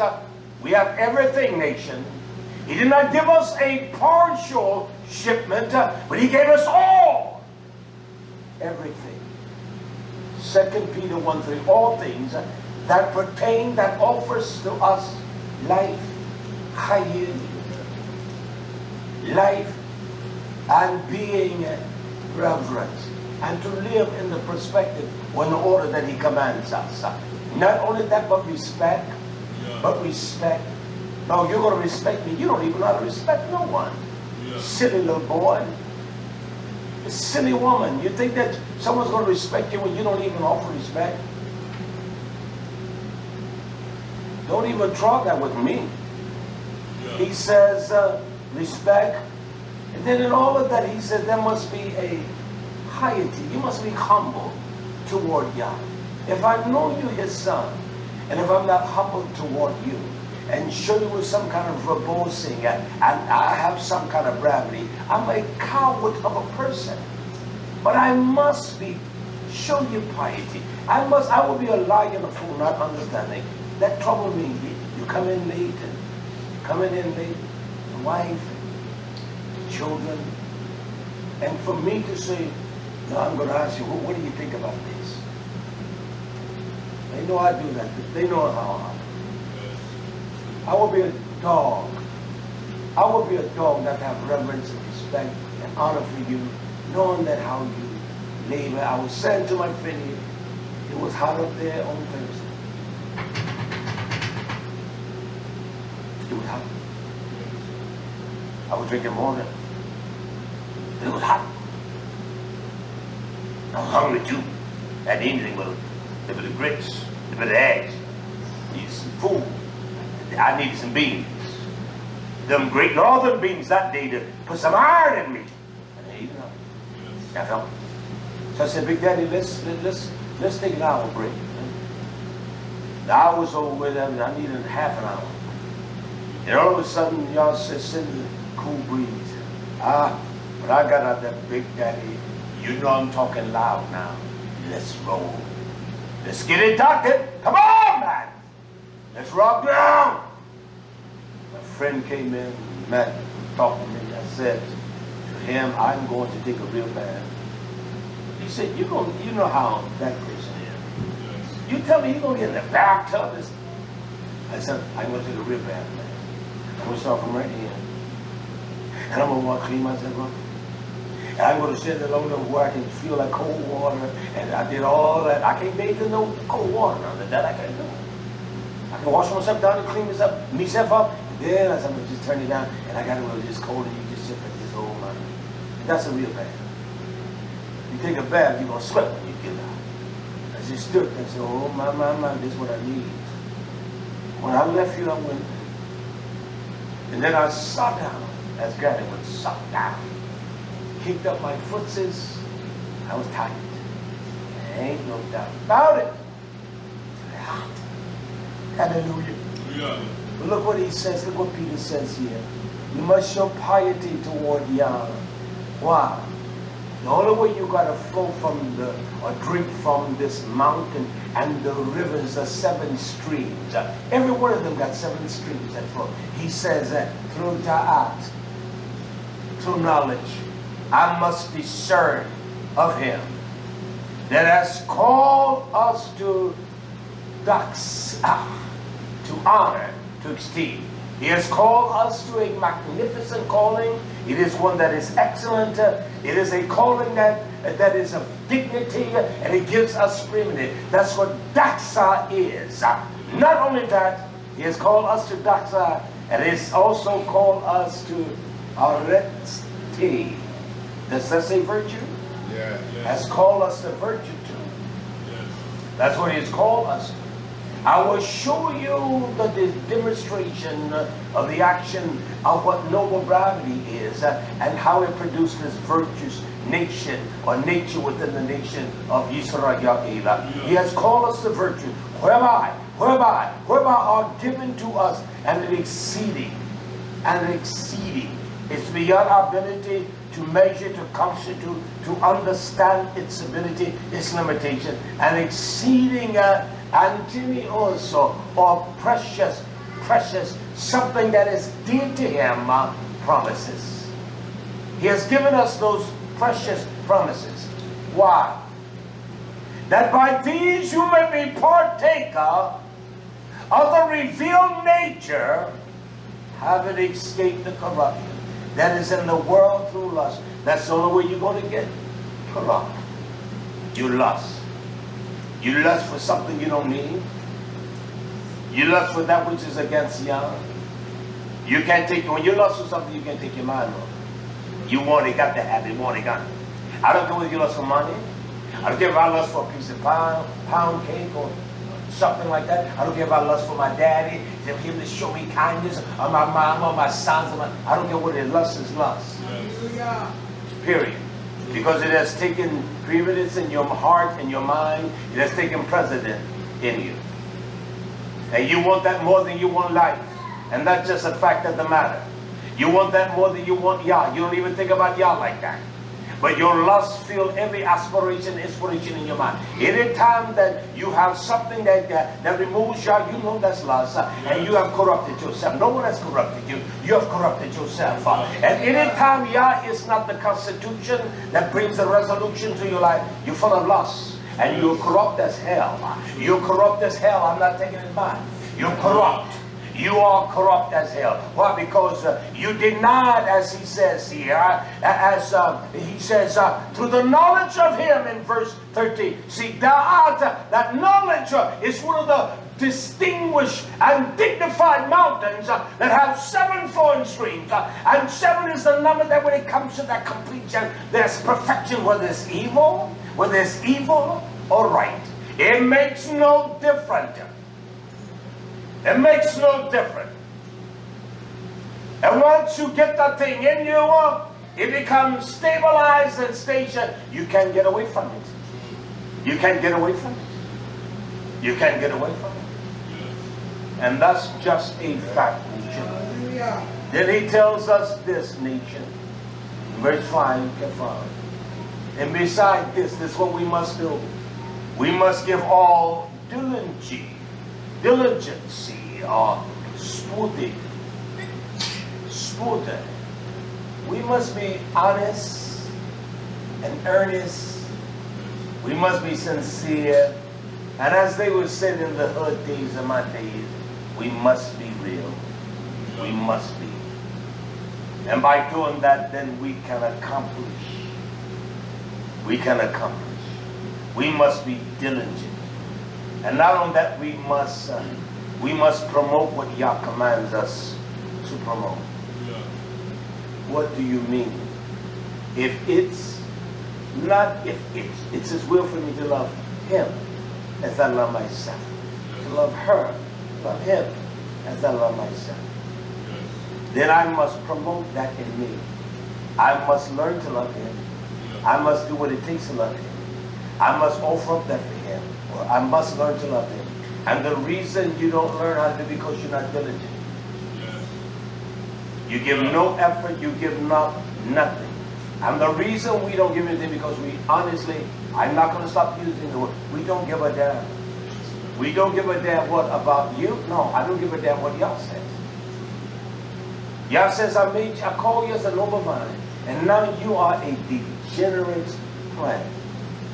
You stink all to hell. And that's what this generation, that's what these Hebrew Israelites think. They are wrong. And they think it's by some kind of deeds they do, and wearing their seats and their hats and all of that, and nose pierced, their ears pierced. That is so stupid. White boys, the hippies were wearing that in the day. We didn't wear no earbuds back in my days. We didn't start doing that until the 70s. That's when they started, in the 70s. And then the ones we wore, they were small because that hole is still in my ear. It's that. That's not grown back. And then when I went in the military, I couldn't wear them. And so when I got out, I just never wore them. When I got married, there's no way. I'd walk around with earbuds like mama with some on. And I didn't want them. That's just a fact. And now they got them in the nose, the tongue. If that is not heathenistic, there ain't nothing heathen. In their bellies and everywhere, they are ignorant jackasses. They're slaves of this world. They're slaves of their lust. That's what the master did. He would always burn the slave.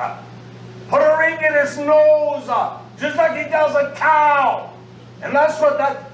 You tell me that's what Yah gave me to show I'm a Hebrew Israelite, a nose and boogers everywhere. I don't even like hairs in my nose. I don't cut them up because I know they're filtration, but I trim them things back. I don't like no hairs protruding out of my nose. Come on. It's unattractive to me. You look in there, you're going to see everything. That ain't about to happen with me. And you tell me this is a Hebrew Israelite custom? You are a silly jackass. Yeah. That's what you are. I ain't taking nothing back. Yeah. That one word. Hallelujah. Yeah. Nation, listen. He says in verse 5, let me read. And beside this, give all diligence. Add to your emunah, you must add to your faith virtue. And that virtue is sincere. It is one that is pure. It is an action. You must do this. Add to your emunah virtue. You must add virtue to your emunah. And then he says, when you get that clean heart, when you get real with Yah, you feeling right for the action, he said you must go to the mountain, and there's 7 streams you got to drink from. It is called the mountain of Dawid. It flows, and there's a reservoir on top. And when the rain comes down, it rains. As He rains down His ruach upon you, and all of those nutrients are going to fill your mind. You're going to get a lot of rain. It's not some rain coming down, or the ruach. He's not going to ever demonstrate like He did in the day with ruach hakodesh, like he did in this day. You can forget that. That's not going to happen. He's not demonstrating nothing like He did from the beginning in this day. Because it's our own sins. Get that quick. Our own sins that's going to judge us. It's not my sins going to judge Him. It's not His sins going to judge me. But it's my own sins. Step on that thing, man. You going? You don't worry about it. I get it. The boys asked me the other day, we had we had to clean this carpet. He had a grasshopper. He said, Papi, we can eat these. I said, yeah. And I've always wanted to get some grasshoppers so they can try. You can't eat the wings now, but the other parts you can eat. Oh, yeah, we'll try. We want some. Let's get some. I can see you now. Well, let's take candy coated. And my days you could buy candy coated grasshopper right there in Charlotte. You go to town and buy them, and you go to the city.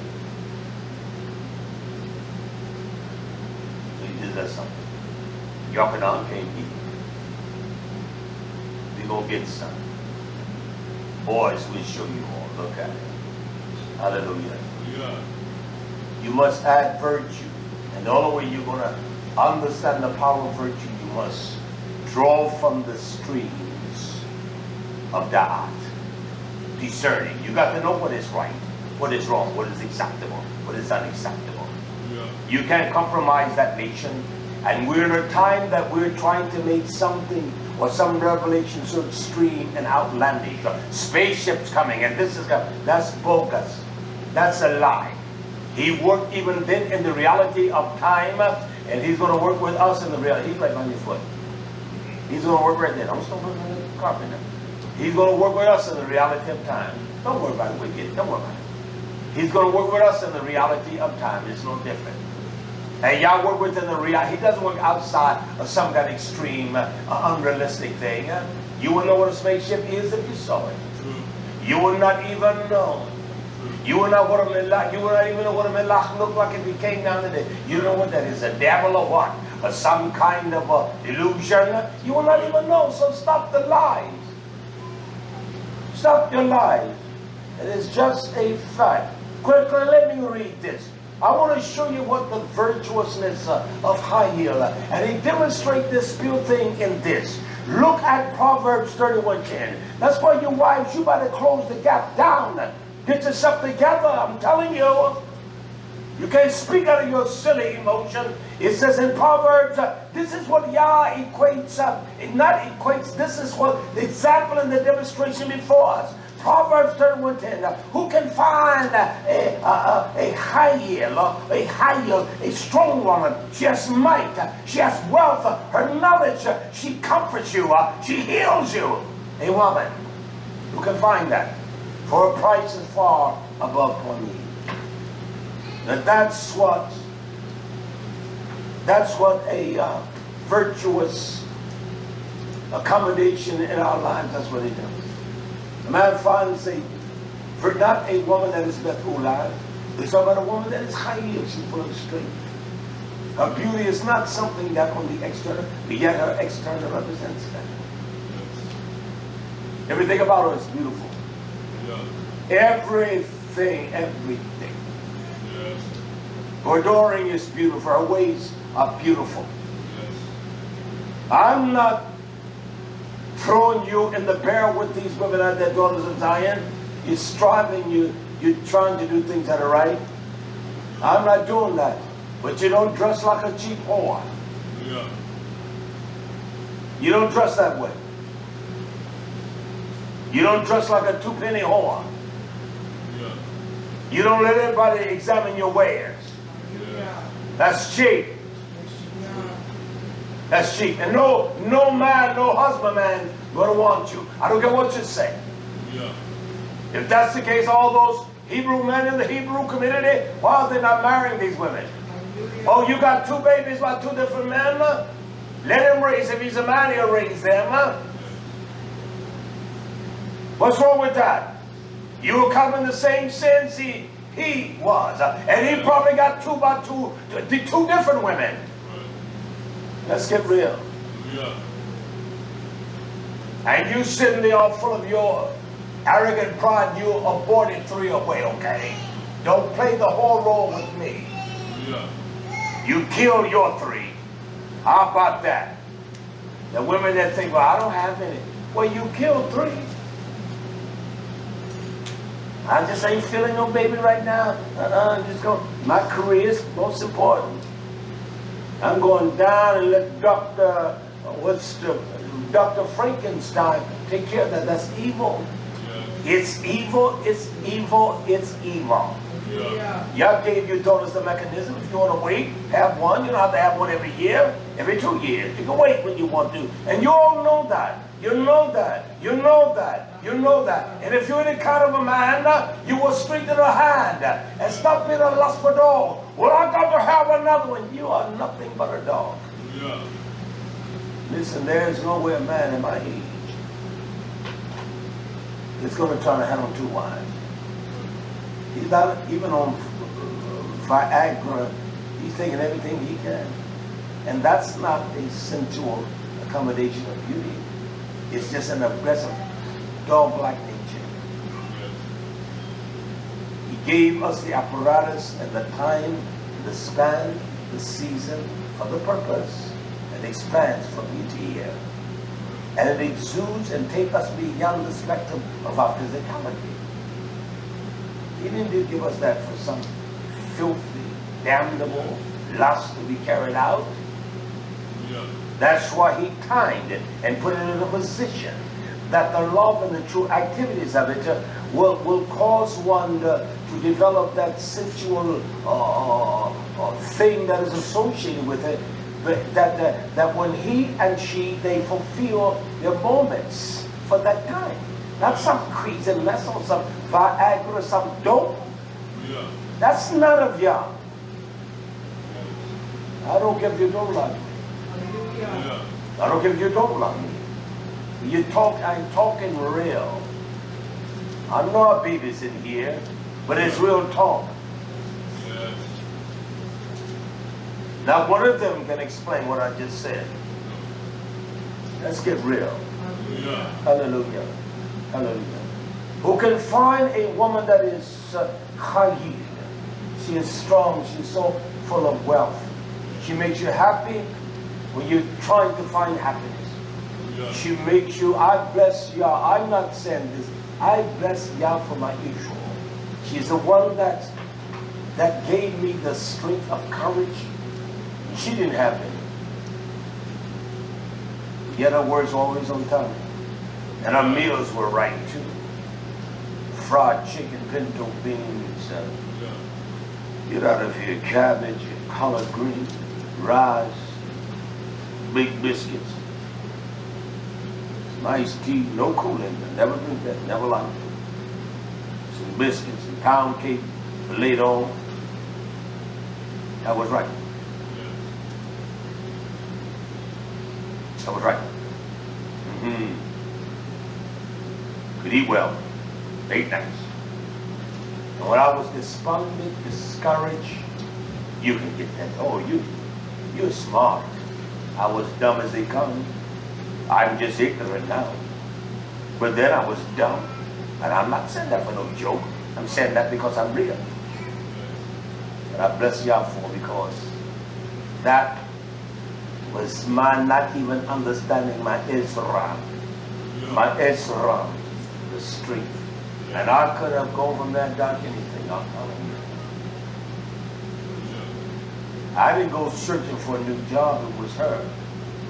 We just need just a little bit more money to live. I said, all right. I had 2 job offers. I do energy. One was a linesman. Back in those days, they didn't have many minorities. The fellow lived down the street from us in the neighborhood I worked on. Spring was his name. He was making $75,000 a year back then. He was alive. His wife was a nurse. I had a job offer from Duke Energy for a linesman. No, they wanted me to go in the graphics design. They wanted to send me to Atlanta. They needed somebody black there. They had no black fellas there. They told me I would have to go to Atlanta for 6 months. They were going to hire me before I even interviewed. They pressed against me. Now, what company, corporation comes back like that? When I turned that down, and I should have taken that and said, I was going to leave my wife for those 6 months, but she would go with me. Then they wanted me to, give me a job as a linesman. I said, nah, I can't be. Them linesmen, they out of town. They even have to go to New York to work. I said, But then Springs lived right down the street, that street in front of us. His wife was a nurse, and he was a linesman. And he told me, look, I made $75. That was back then. That was a lot of money back then. I wasn't concerned about the money. We had enough. Yeah. More importantly, that we had each other. Yeah. That's all that mattered to me. We had each other. And I knew it was real. I knew it was genuine. And I like being around her. Yeah. That's what I like being at home. Around my issue, all right? So whoever finds a wife, the price of her is far above Panim. Even you can look at your face and say, boy, I look so handsome today. Even the price, her price is far above rubies. And the word Panim or rubies, they don't, I know what we call a ruby, but it's beyond that. You understand? This world has polluted everything. Got a piece of rock and say, this is a stone right here. This is a diamond. We're going to polish it up. We're going to cut this thing so to reflect all kinds of the brilliancy of light and that. Now, I want to show you, I got to get this done today. I'm not going to finish this when I come back the next time. But I want to show you the 7 streams that flow from the 7 mountains, all right? Yeah. I'm going to show you what will produce the most powerful virility, strength, and purpose in our hearts for young. We got to drink this. We got to drink from this, all right? And the only one that can tell us this, we got to put the nutrients in our minds. We must do that. You can't have a healthy body without a healthy mind. I don't care who you are. And these are the 7 streams of Yah that flow from the 7 mountains. I want to begin here in Philippians, Philia, chapter 4, and I want to start at verse 8. This is such a powerful statement here. These are the things that generate this power, nurturing and strength in our minds. Philippians chapter 4, verse 8. He writes unto the YisraYah'ale brotherhood. He said, of all things that you have learned, he said, finally, if it's nothing I want you to understand, this is the final thing I want you to understand for now. He said, finally, YisraYah'ale Achim, the brotherhood, the daughters of Zion. He said, whatsoever things that are true, Iman. There's only one thing that is true. That's Torah. There's only one truth. It comes from that and that. You can despise part of that, 2 of them, and think you're walking with Yah. I'm not going to justify no one. I'm not going to say they're nice and they're real nice and kind. I'm not going to do that. And that's what we do. They deny his name, and they don't give a damn about the Shabbat of Yah. They do every kind of damn evil thing there is. Now, I'm not going to do that. You guys, I'm not going to justify the doing it. Not me. So we must think, and whatsoever things that are truthful, we must be truthful. I'd rather tell you, no, I don't like that. I'm just going to be truthful. Now, we may discuss that, and why I don't like it. I don't like it because this is not. We must be truthful. We must be truthful. And we're allowed the drop of a hat, and we don't know anything that is altered from truth. It is of your father, the devil. And these men that call themselves drunk from this book, and they're adding a little leaven here, a little bit there, a little permission here, it's evil, it's wrong. So you must understand what is true. You must always, there's nothing but truth that comes from wisdom. There's nothing but truth and truth that comes from knowledge. There's nothing but truth and trueness and truthfulness that comes from the judgment of God. That's why Micah says, I'm not afraid of you. I'm a mighty boy. I'm full of virtue. I'm a strong boy. And you don't know who you're dealing with. I've been to the mountaintop. I've been to the height of all 7. And I know the waters that flow. And I drink from it all day, all night. In my sleep, I drink from it. We're drinking from the system of darkness and sin and every kind of evil thing. We accept everything that is damnable to us. We enjoy it. We'll be a part of it. I will not, nations. I don't care who it is.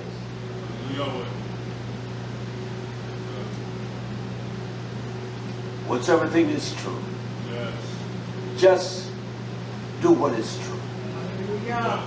I don't care if you feel just saying, I am a fruitcake head.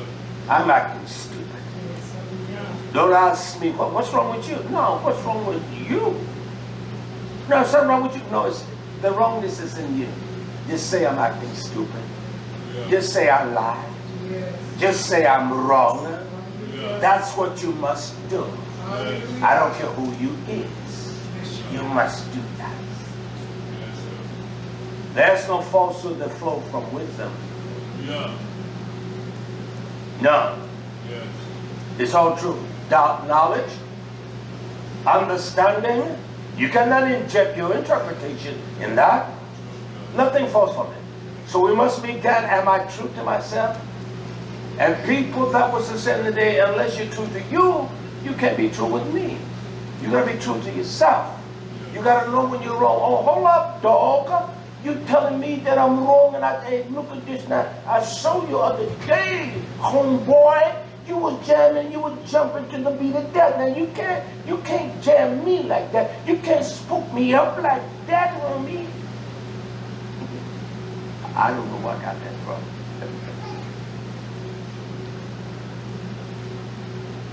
I just made it up.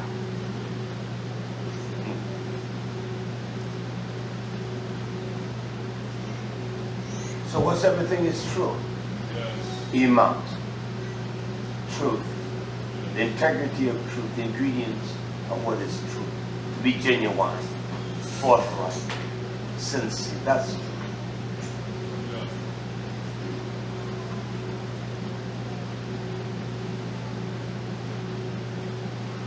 That's true. So we must do those things. We must begin, first of all, with truth.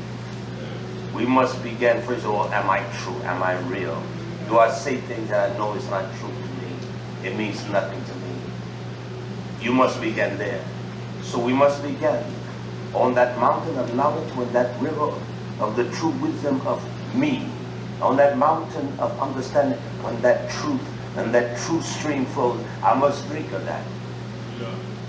When I hear it, it's me, that I must Yah, for the Yah for all things. I need that. There's nothing that no one says in here that I don't need it. He'll preach Wednesday, he'll preach Shabbat. There's nothing they will say that I will not need it. And I want them to personally talk to me. And I don't have no problem if they talking right to me. Well, he said that to me. That's why I agree. We're so shallow, we must begin there. Whatsoever the things that we must begin right here. Whatsoever things are true. Whatsoever things are true. We must begin with being truthful. Not a damn wicked liar. After you're crazy and happy the devil. We must begin with all truth. And not only that, that's one of the streams that flow. And whatsoever thing is simnus. Whatsoever thing is honest. You can't be a filthy liar. I can teach of each one of these fountains 5 messages of each one. I don't have time with all the things I want to do and I want to teach. I don't have time now. So whatsoever thing that is sinuous, it is honorable. You do things, you know that it's honorable. How do you know it's honorable? Because if I do something to him, I want him in the same capacity, in the same way and truth to do it to me, in that same identity. If he does something to me, he does it or he does it for me because he wants me. And when I reciprocate not to him, but to anyone that I do with the same capacity. Yes. So the way that she treats her, she has to treat everyone with the same kind of action and deeds as she treats her. The way she treats her, it has to be the same. The way he treats him has to be the same. Yes. You have to be honest. You can't be a twisted liar. Yes. Hallelujah. Listen, can I tell you all something? If I don't love him like I love her, I love nobody. Yes. If I don't love her like I love her with you, I love nobody. Yes. And the reason why, because if I don't even love myself, I would allow filth to congregate in my mind. I will allow lies. I will be honest. I will have it. I'll do every kind of damnable evil thing there is and think it's all right. Just say, oh, forgive me, God. You are a damn fool. We have to work out our nefesh. Yes, sir. Yes. Work out your own nefesh salvation with fear Yes, above. and trembling. You can eat that bullshit thing that you eat it. Yes. That's why you're not healthy spiritually. That's why you can't change a damn thing. You can eat that bull all you want to. Yes. You're gonna die and you're gonna smell like that. Yes. Let's get real. Yeah. There's no time for us to play because the time is short. Our span of life is short. She can remember when she can run. She asked me, I'll raise you, Ray. Nah, I ain't gonna raise you because I know you can't outrun me. It doesn't feel like you couldn't outrun me. Know what you say? I was cooking that day. I remember where we were. Who know where we were? I'll tell you the name of the farm. See, I don't forget things. We're at the park called Plantation Park up there on the waters. And I did all the cooking. Just us. Was I the only man?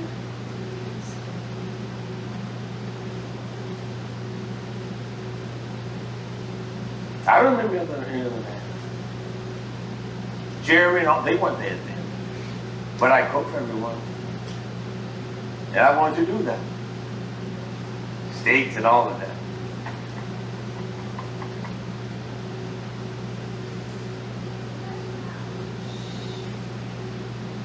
You must be honest, nation.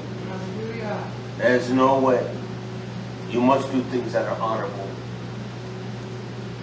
You can't do things to defend sins and lies. Yes.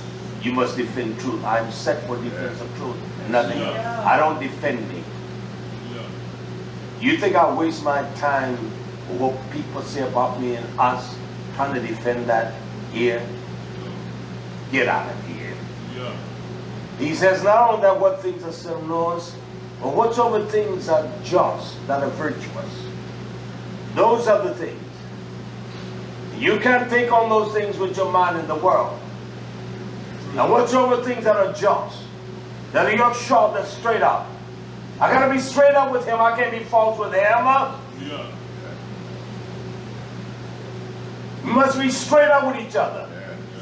She gotta be straight up with her, and she gotta be straight up with her. She can't be a false, and you can't be false.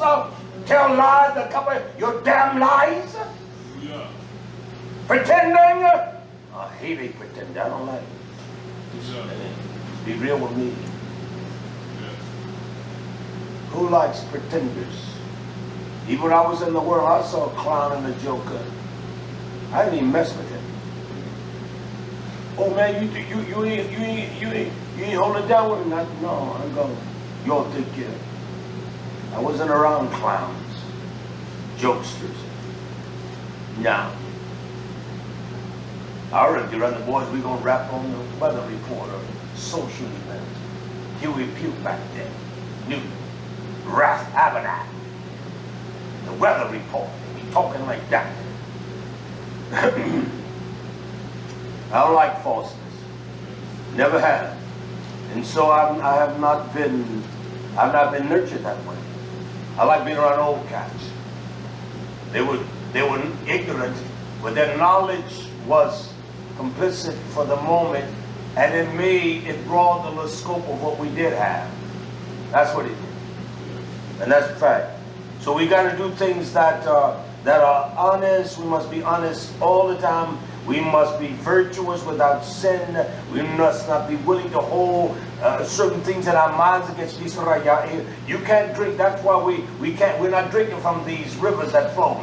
And not only just, but whatsoever thing are Hanoch. You got to think of those things that are pure. And what is Hanoch? What does Yah mean when he says Hanoch? You got to be free from carnality. Well, that's my sister. Damn your sister. Yes. She's wrong. She's wrong. That's my dad-in-law. He's a damn dog. Damn him. That's my mother-in-law. That's my friend. That's my damn. Hallelujah. I treat my natural brother different than I treat him. I don't want to be around my natural brother. Last time I saw him, I said, boy, baby boy, you know, you better be glad. And that's when I had to go get the information for our doctors from him. You just better be glad. You talking that bold talk now. I don't play with it. They said you're a coward, that's why you walk away when you talk. I'm here. I'm at your place. I'm at your house. So that lets me know you're a coward because you got to walk away. Well, you know that's how I get you, man. No, I'm not going to be like the world. Oh, you have caught a good day. I'm not saying anything. I leave him alone. And I don't mess with him. He'll call me begging before I call him. He will call me begging before I call him. That's a fact. That's a fact. That's a fact. So I don't play the game like that. I don't play that game. When we are pure, when love is pure, it loves him the same as it loves him. It loves him the same as it loves him. It loves him the same as it loves her. It loves her the same as it loves her. That's the way it is. Yes. No damn respect of one. Hallelujah. I'm feeding us all with the same thing. Yes. She's not escaping nothing I'm saying. Hallelujah. Nothing. Now because she is sitting and she's pristine, she's nasty and she's dirty. Clothes need to be washed. Hallelujah. Hallelujah. In the nitre of Yah, strong soap for filthy, dirty ways and nasty ways. Hallelujah. And what makes you think that you're greater than that? You are a dumb fool. Yes. Fool. Yeah. Not only they must be pure, but you must, there's nothing like, have you ever sat before a stream that's flowing, a beautiful day, listen now, no mosquitoes and no bugs, and just listen to the water. I used to go fishing down at the hot hole. It would be cold. No bugs there. You can take a fish out of the water. But nothing like one of those nice days it's chilly. It ain't freezing. But when they would crank them turbines up, the fish would bite back. You want to go down 20-degree day. It's cold. But the breeze and the sound of that water, it puts you to sleep, it seduces you, it relaxes you. There's nothing like it, nature. Nothing. The breeze and the whistling and the leaves have not all just fallen off the trees yet. The chillness of the air. I can lay right there and go to sleep.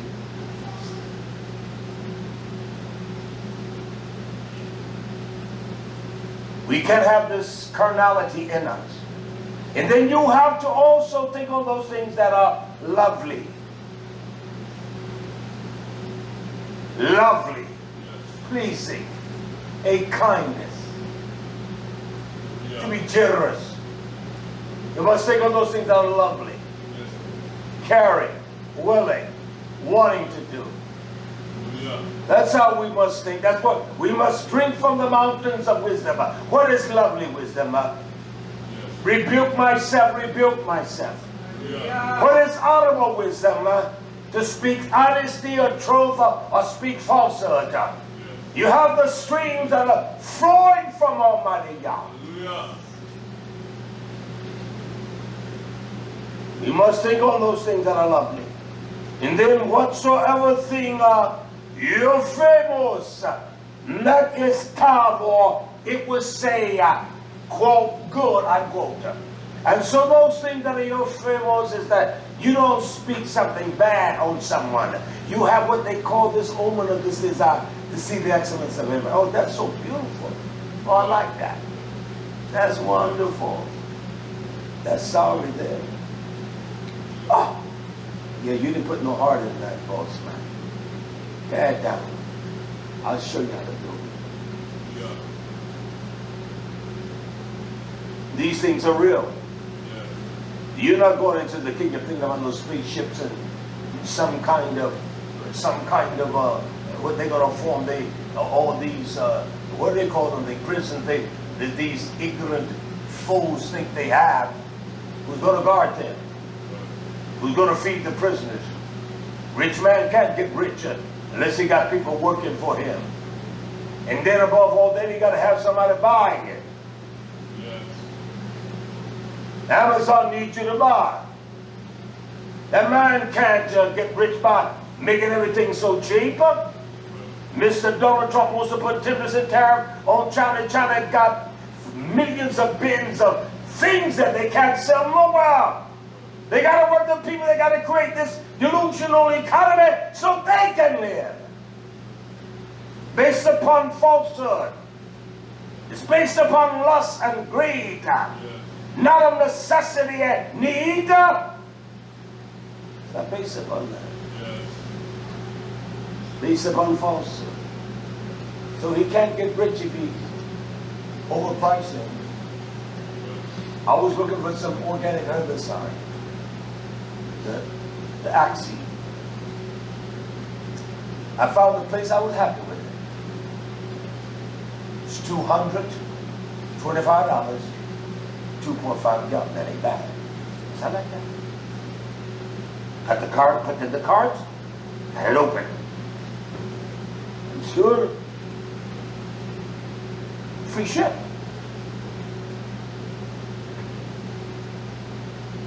I said, let me look again. I'm just going to do a web search on just this herbicide. It's organic. It doesn't do like Roundup. Roundup goes down into the root, get in the soil. It destroys the elements in the soil.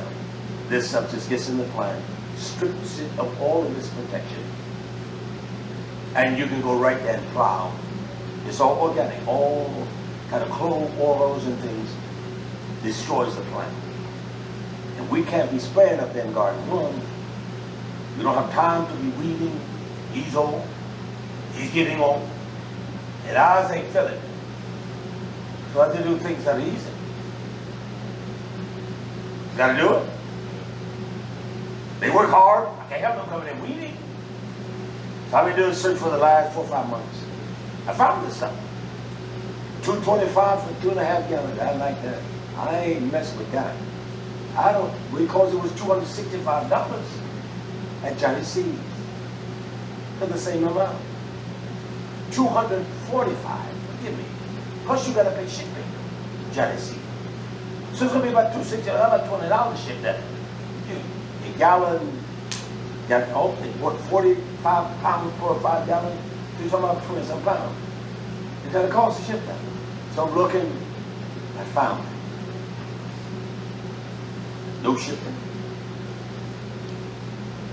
Take PayPal. Ball 75, 25. I don't mind saving $25. I don't mind saving $8. 10. That's a fact. That's what I do. I can save $1. I will save it. Same product. I got it in the cart over there now. I said, I'm just going to order that. Because you're not going to get it in cheap. I found it in one other place, $168. Something was false about that. I didn't like that. Hallelujah. So we must think on those things that are tongue. You got to think tongue. Think on those things. Yeah. And then not only that, it must be of a tough report. You can't lie and Jezebelite about someone and speak falsehood. You must speak the truth. If you're wrong, you're wrong, Ibrahim. You're wrong, Dawid. You're wrong. You're right. I like that. It must be a tough report. We are a nation that love to hear. That's why in all the years, listen to me, my friend. I don't let people tell me about this one or that one. I don't care. With that one that left from here, he got a I wouldn't waste my time looking at his broadcast. I won't do it. That's just me. I don't care. I got bonds to get right. We got a hole in mouth for. I'm already looking at the fall garden, the next year's spring garden. Get this done. Make some money next year. I said to the big man yesterday, I said, those moms they don't have flowers on them. I said, what? All of a sudden next month, the flowering come. They got 16,000 out there. I said, I want you to go out there and you buy one. I'll buy one. I don't care if it doesn't have no flowers. And just take pictures. What are you taking pictures of? This right here, you ought to put, why don't you all put this up on the internet? Don't tell them what you're doing. You ought to let people see this. This is beautiful. Hallelujah. Yeah. And then he says here, verse the 7th one, and if there be any arete, any virtue, if there any kind of excellence in you, if there's any kind of personality in you, if there's any kind of value in you, if there be any kind of virtue, you drink from those. And then he says, when you drink from those, and if there be any praise, the new beginning, you get that fresh water in you, you drink from the streams of the sevenfold, you working all day in your heart, and if you got any appreciation, any praise, and you say, yeah, I bless you, I'm refreshed now, I can rock the ground. Hallelujah. I ain't going to the garden of this hill. Are you all ready? Let's rock it. Let's get it done. You hold this, I got it. You just hold this up. I'm going down to make sure that, hold on, Big Daddy. There! See, I'm not going to think a whole lot of when you're in on the jacket. Rest of it. What's it that? No. He going to hear me. He's going to hear me. You hear me.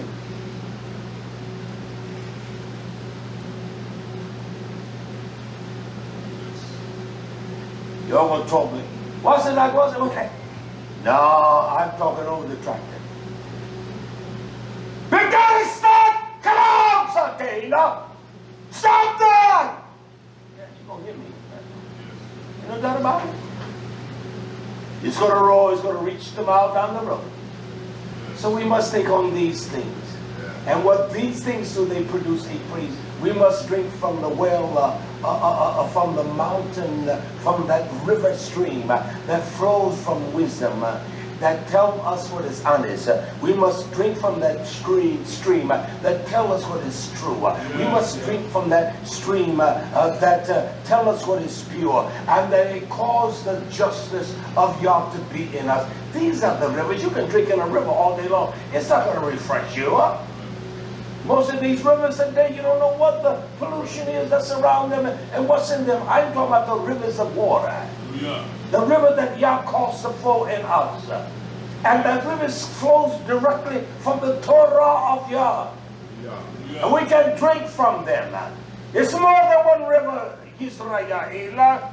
He identifies that when you understand the perfection and what it does in the inside of your heart, you drink from that river that flows out of the mountain of wisdom, and the one that flows out of the mountain of knowledge, and the one that flows out from the counsel. You can't reject what Yah commands us and tell us nation. Yeah. It can't be some kind of cream puff little thing. This thing must constantly work on us. We must constantly be worked on. We have to be constantly. I don't know what you think you have arrived.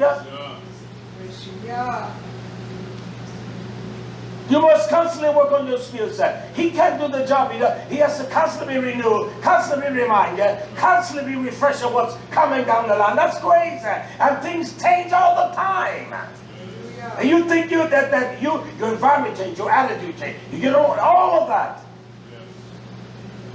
We must understand that. So we must drink. We must go to the summit and drink from that wisdom flow, that stream. There's enough tributaries on it, ravines, you'll get some water. You must go to understanding. And you began with understanding you. You must begin with understanding you. And once you understand your evil, wicked ways, you understand how evil you are, then you can be lovely with someone else. You can be kind, you can be honest. When you understand how damn wicked you is, how corrupt you is, how violent you is against you, then when they get me like a dog, well, okay, just act like a dog. Because when a dog bites and another dog bites one, then they're going to fight, all right? Let's get out of that immature Hallelujah. mess. I'm going to continue from there. Yeah. I need the rest. Need the riches. God rest upon us all. YHWH's name is upon us. Be encouraged, I am patient.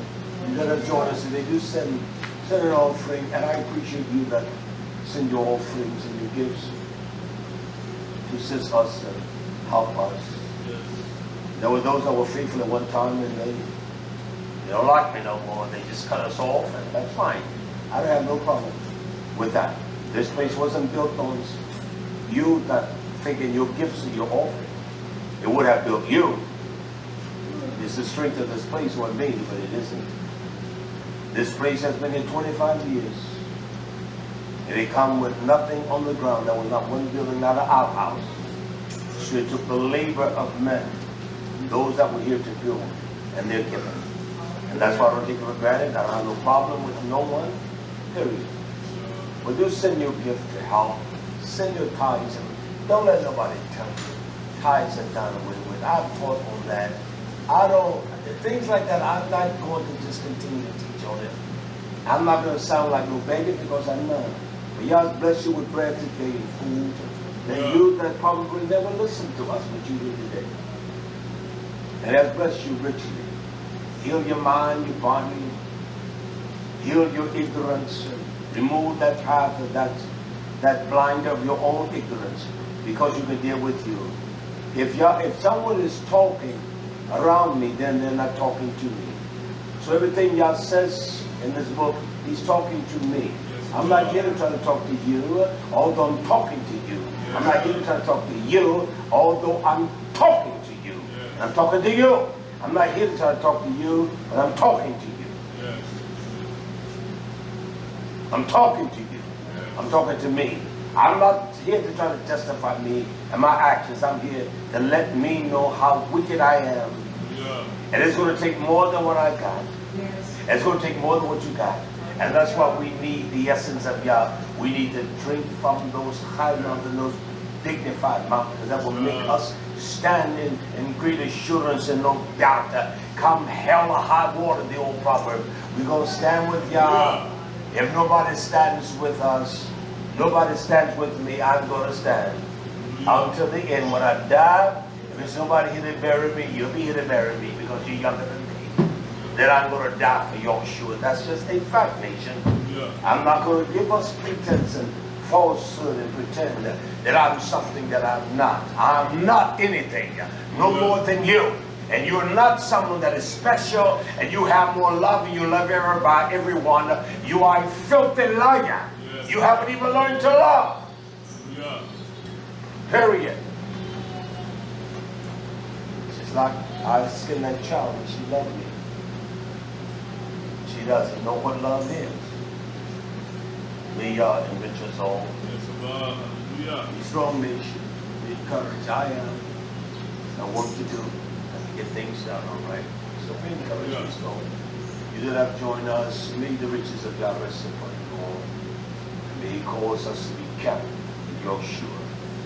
The knowledge of His truth, that's so important. It really, the more damn the feast days are coming, and we're not doing what the world is doing. I'm going to teach. I want to begin to teach you a series. I'm going to set my cameras up. I got one that I purchased just for that in my office. And I may come on at any time of the day, but I want to get this out. The people need to hear. I want to have the call-ins. I want everyone to challenge me. I want you to challenge me with your superficial concepts. You can challenge me with 1 or 2 verses. That's not going to work. And I'm going to bring historical understanding of this thing, of what they call, and we just seen this intercalary this year, where they added what they call the second Edah. They added 2 months. Well, then how does, within my birthday or the date I was born, then there's another month that interferes with that, so I have to celebrate it a month before, right? And what they use to justify that. God never intended that. He did not give us no stipulation in Torah. There's nowhere in the book of Hanoch. The word solar is not even used. He shows us the respective and the perspective of the sun and how they work in conjunction with each other. When he gave us what we call the lunar cycle, he put the moon there at night to let us know the new day, the new month, the first day. That's what he put there. Now I know that the Gregorian, well, that's a Pope, it's not. And the only thing that is that the word Gregorian, you will say the Gregorian calendar, makes no difference of the phonetics. It is just simply one of the Catholic priests, Elijah, that the Catholic hierarchy, they take on a new name, Pope John Paul, Pope John. They don't take on the names or the name that they have, just like you Hebrew Israelites, you change your name. And so that's not Pope John Paul's name. They take on names of the hierarchy of Pope. And so to honor the name of Gregory, Pope Gregory, they call it the Gregorian or the Gregorian calendar. But Hanoch talks about, one thing, talks about the cycle of 364 days. Well, we got 365, we don't miss 364, it's still right. It's still right. There's nowhere where he told us the calculation of time would be based upon the interaction with the sun, the intercalaries. That's not what he told us. The Metanic cycle, Metanic was he was an astrologist. And he studied the cycle, that's why, and the Jews don't like that the number, you can only, the number 19, he studied for 19 years. And to understand the dynamics of the celestial body. Because a solar year is longer than a lunar year, but Yah said that's all right, don't worry. In their perspective order, it all meets up together. There's a thing called the stellar year, the lunar year, the solar year, but Yah strictly. There's no in the Torah. I have searched from Bereshit. I can go over that right now, and any of you all, I can show you, but I will not waste my time with you and show you 300 plus pages of just scripture. There's only 10 chapters whereby Hanoch talks about the interaction of the bodies of the heavens. Chapter 72 to chapter 82. And I'm breaking down every single verse, everything, and every construct of that. These men are not doing that. They hear what someone says, and they can't do it. I got 300 plus pages on the history, scripture. I got 100 pages of scripture. There's nowhere where Yah told us that the lunar cycle would be hampered by the solar. He gives us the lunar. Because that's why if you look at the Muslim, they celebrate what they call Ramadan.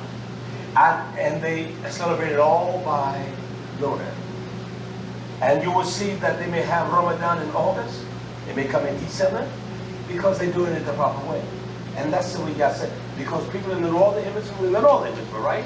People in the southern hemisphere, there's winter there. We're in the midst of summer. There's winter in Australia. There's winter in South Africa. Africa is a continent. I don't care what the world says. But it's winter there. And that region is winter. Don't tell me that not people of YisraYah'ale. He's got his people beyond, he's got his people all beyond the great Nile River. All down to that continent they went. And these fools, I call them fools, purporting their lies. And that's all they are, lies. And don't try to come here spitting that with me. I didn't even do that justification. I did that so that people will understand. The cycle you're following is a lie. It's wrong. There's a man in Charlotte. His name is, what's his name? Oh, I know his name. I've been on about him. He's with this fellow, Yohimbi. He called himself a Jew. What's that fellow name? He got a big old beard. And he's one of the most renowned scholars. I know his name. Slippy. I remember when he was, I'm nothing. I remember when he was nothing. Now he traveled the world. I remember, I'm telling you. And he relocated, he made Charlotte, this big studio there in Charlotte. I know his name.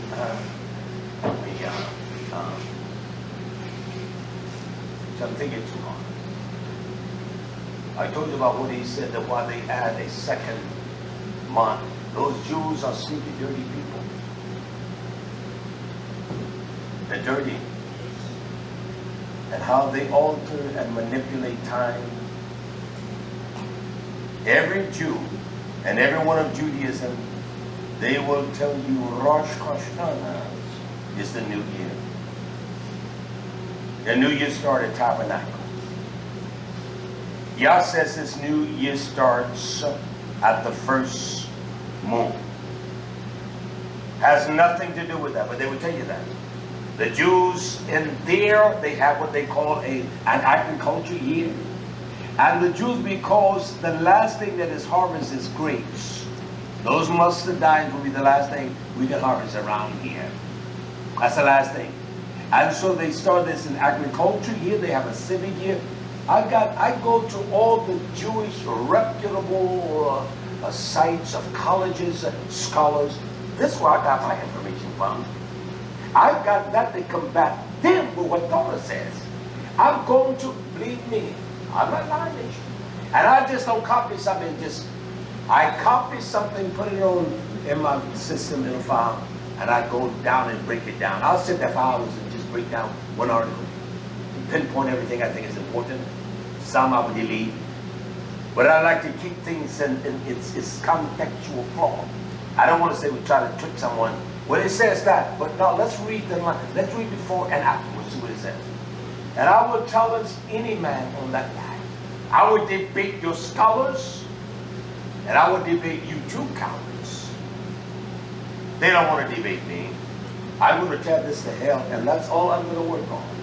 During the way, I'm going to teach us something. Even Hanoch says because of their evilness, they're going to even change the time. They're changing the time, and that's what they're doing. I want to teach you all. You're not going to hear this from IUIC and all these Hebrew camps. You're not going to hear it. All they're going to tell you, you're the Hebrew Israelites, sitting on the corner, raising hell, and nobody there, they ain't talking to nobody but each other. That's so stupid. That is so dumb. And people reject them, and they, casting pearls before swine. They're saving their people. They're not saving no one. They're not saving no one. They get on the corner, little fellas talking all loud and all ignorant. What y'all need to do, Hebrew Israelites, you all need to get together every Sunday. You're not doing anything but sitting around. You're not eating hog meat, but you're eating hog meat. You get one of those sons of Esau, or some of you all, and learn how to do carpentry. Silly boys. Well, a lot of those cats don't even work. Learn a skill. I got a job. Well, you got a job. Learn how to build your house. I'd rather know how to build a house, know how to plumb it. I know how to put shingles on a house. Now, it may not be the certain pattern you want, but I can shingle a house. You dig? I know how to put the electricity in a house. It may be cruel, but I can do that. And I certainly know what to do to get the plumbing in. And learn how to build a house. Where's your nation building skills? Out on the corner, drinking wine out there, going out to these houses, restaurants, and eating in the pig bellies where they're cooking for. That's amazing. These cats, a lot of them all over America, they go out on the corner and they get out there and holler and raise hell up, and then they'll go after that, they'll wait till the sun go down a little bit, and they'll go eat. And they go to every kind of damn greasy spoon place. They ain't patronizing those that they call Hebrew Israelites. 99% of them are not. And when they cook pork chops and pork and beans and every damn thing, you don't know what you're eating. And yet you're Hebrew Israelite, you're defiling the house of Yahweh. I'm not going to speak to us smooth things and things that make us feel nice. Get real. Yes, You can't build a nation without builders. You can't. You don't have to design a building, go and design a community. Take your little monies together, get buy you some campers, buy you a piece of land. 6 or 7 of y'all move out to the land and work in a little camp and live like that. Haul your water in. That's what I did. We did it here.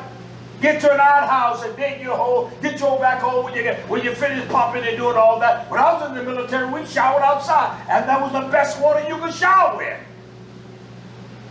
You take your bath, your wife, and all your young'uns, and start from there and start building a place. And whenever you're caught up begging, and it's crazy. He made us the head, not the tail. We should be a blessing even to the nations, even to Esau and all. Well, we've been a blessing. We built this. Oh, look at you now. There are those that will call me the N-word. I do that for that. That's why I do this. I want them to raise hell for me. How can I do it? I do that for this, for them to respond in that fashion. Sit home on your mama's couch and calling her the B word because she wears pants. Barely made it out of high school. I'm a high school dropout, boss man. How about that? You barely made it out.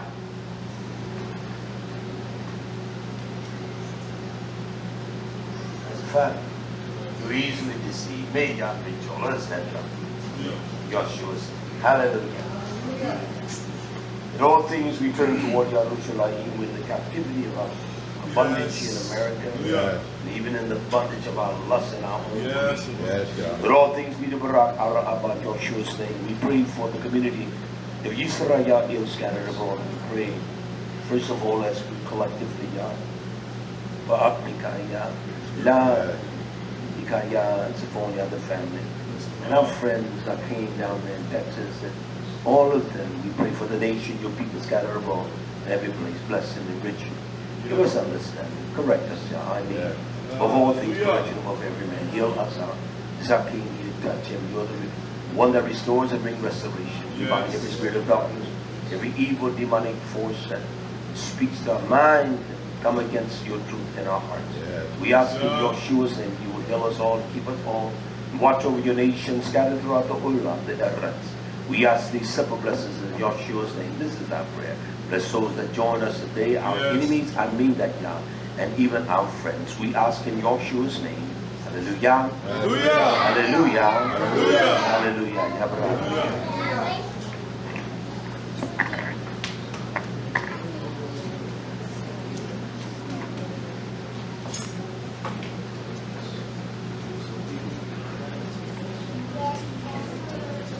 Hallelujah.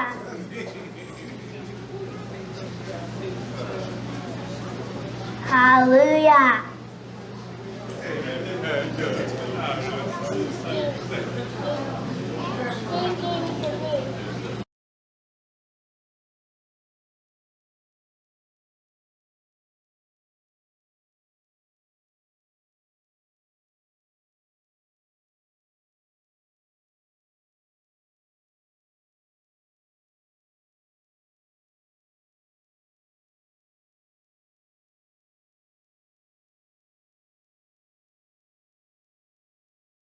So glad to know that it still takes the blood, hallelujah, that rescues you and me. Come on, let's give Yahweh another hand clap of praise.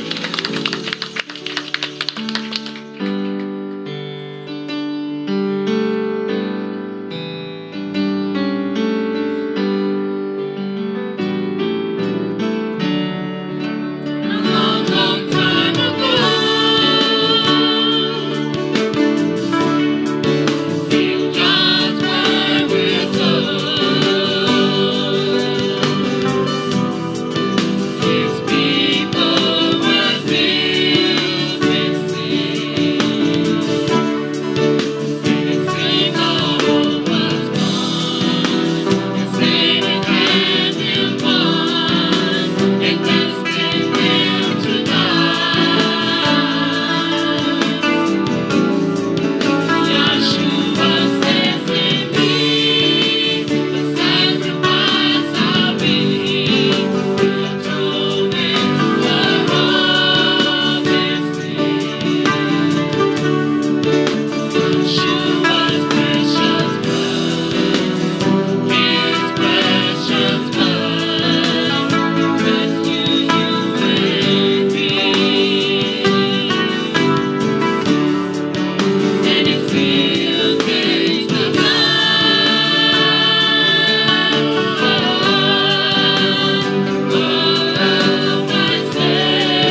joy that springs up unto everlasting life, everlasting life.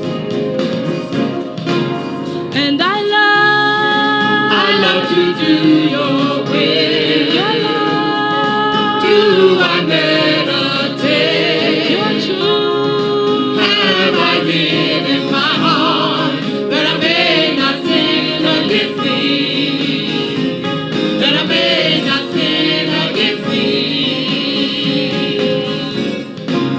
Let the words of my mouth, meditation of my heart, be pleasing in your sight. Yahweh, you are my strength. Yahweh, you are my strength.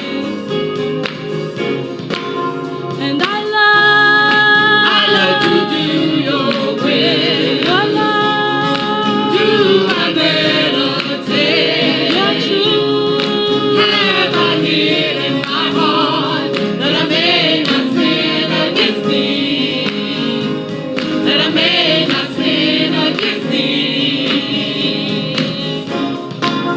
And I love to do your will, your love. Do I meditate your truth? Have I hid in my heart that I may not sin against thee, that I may not sin against thee.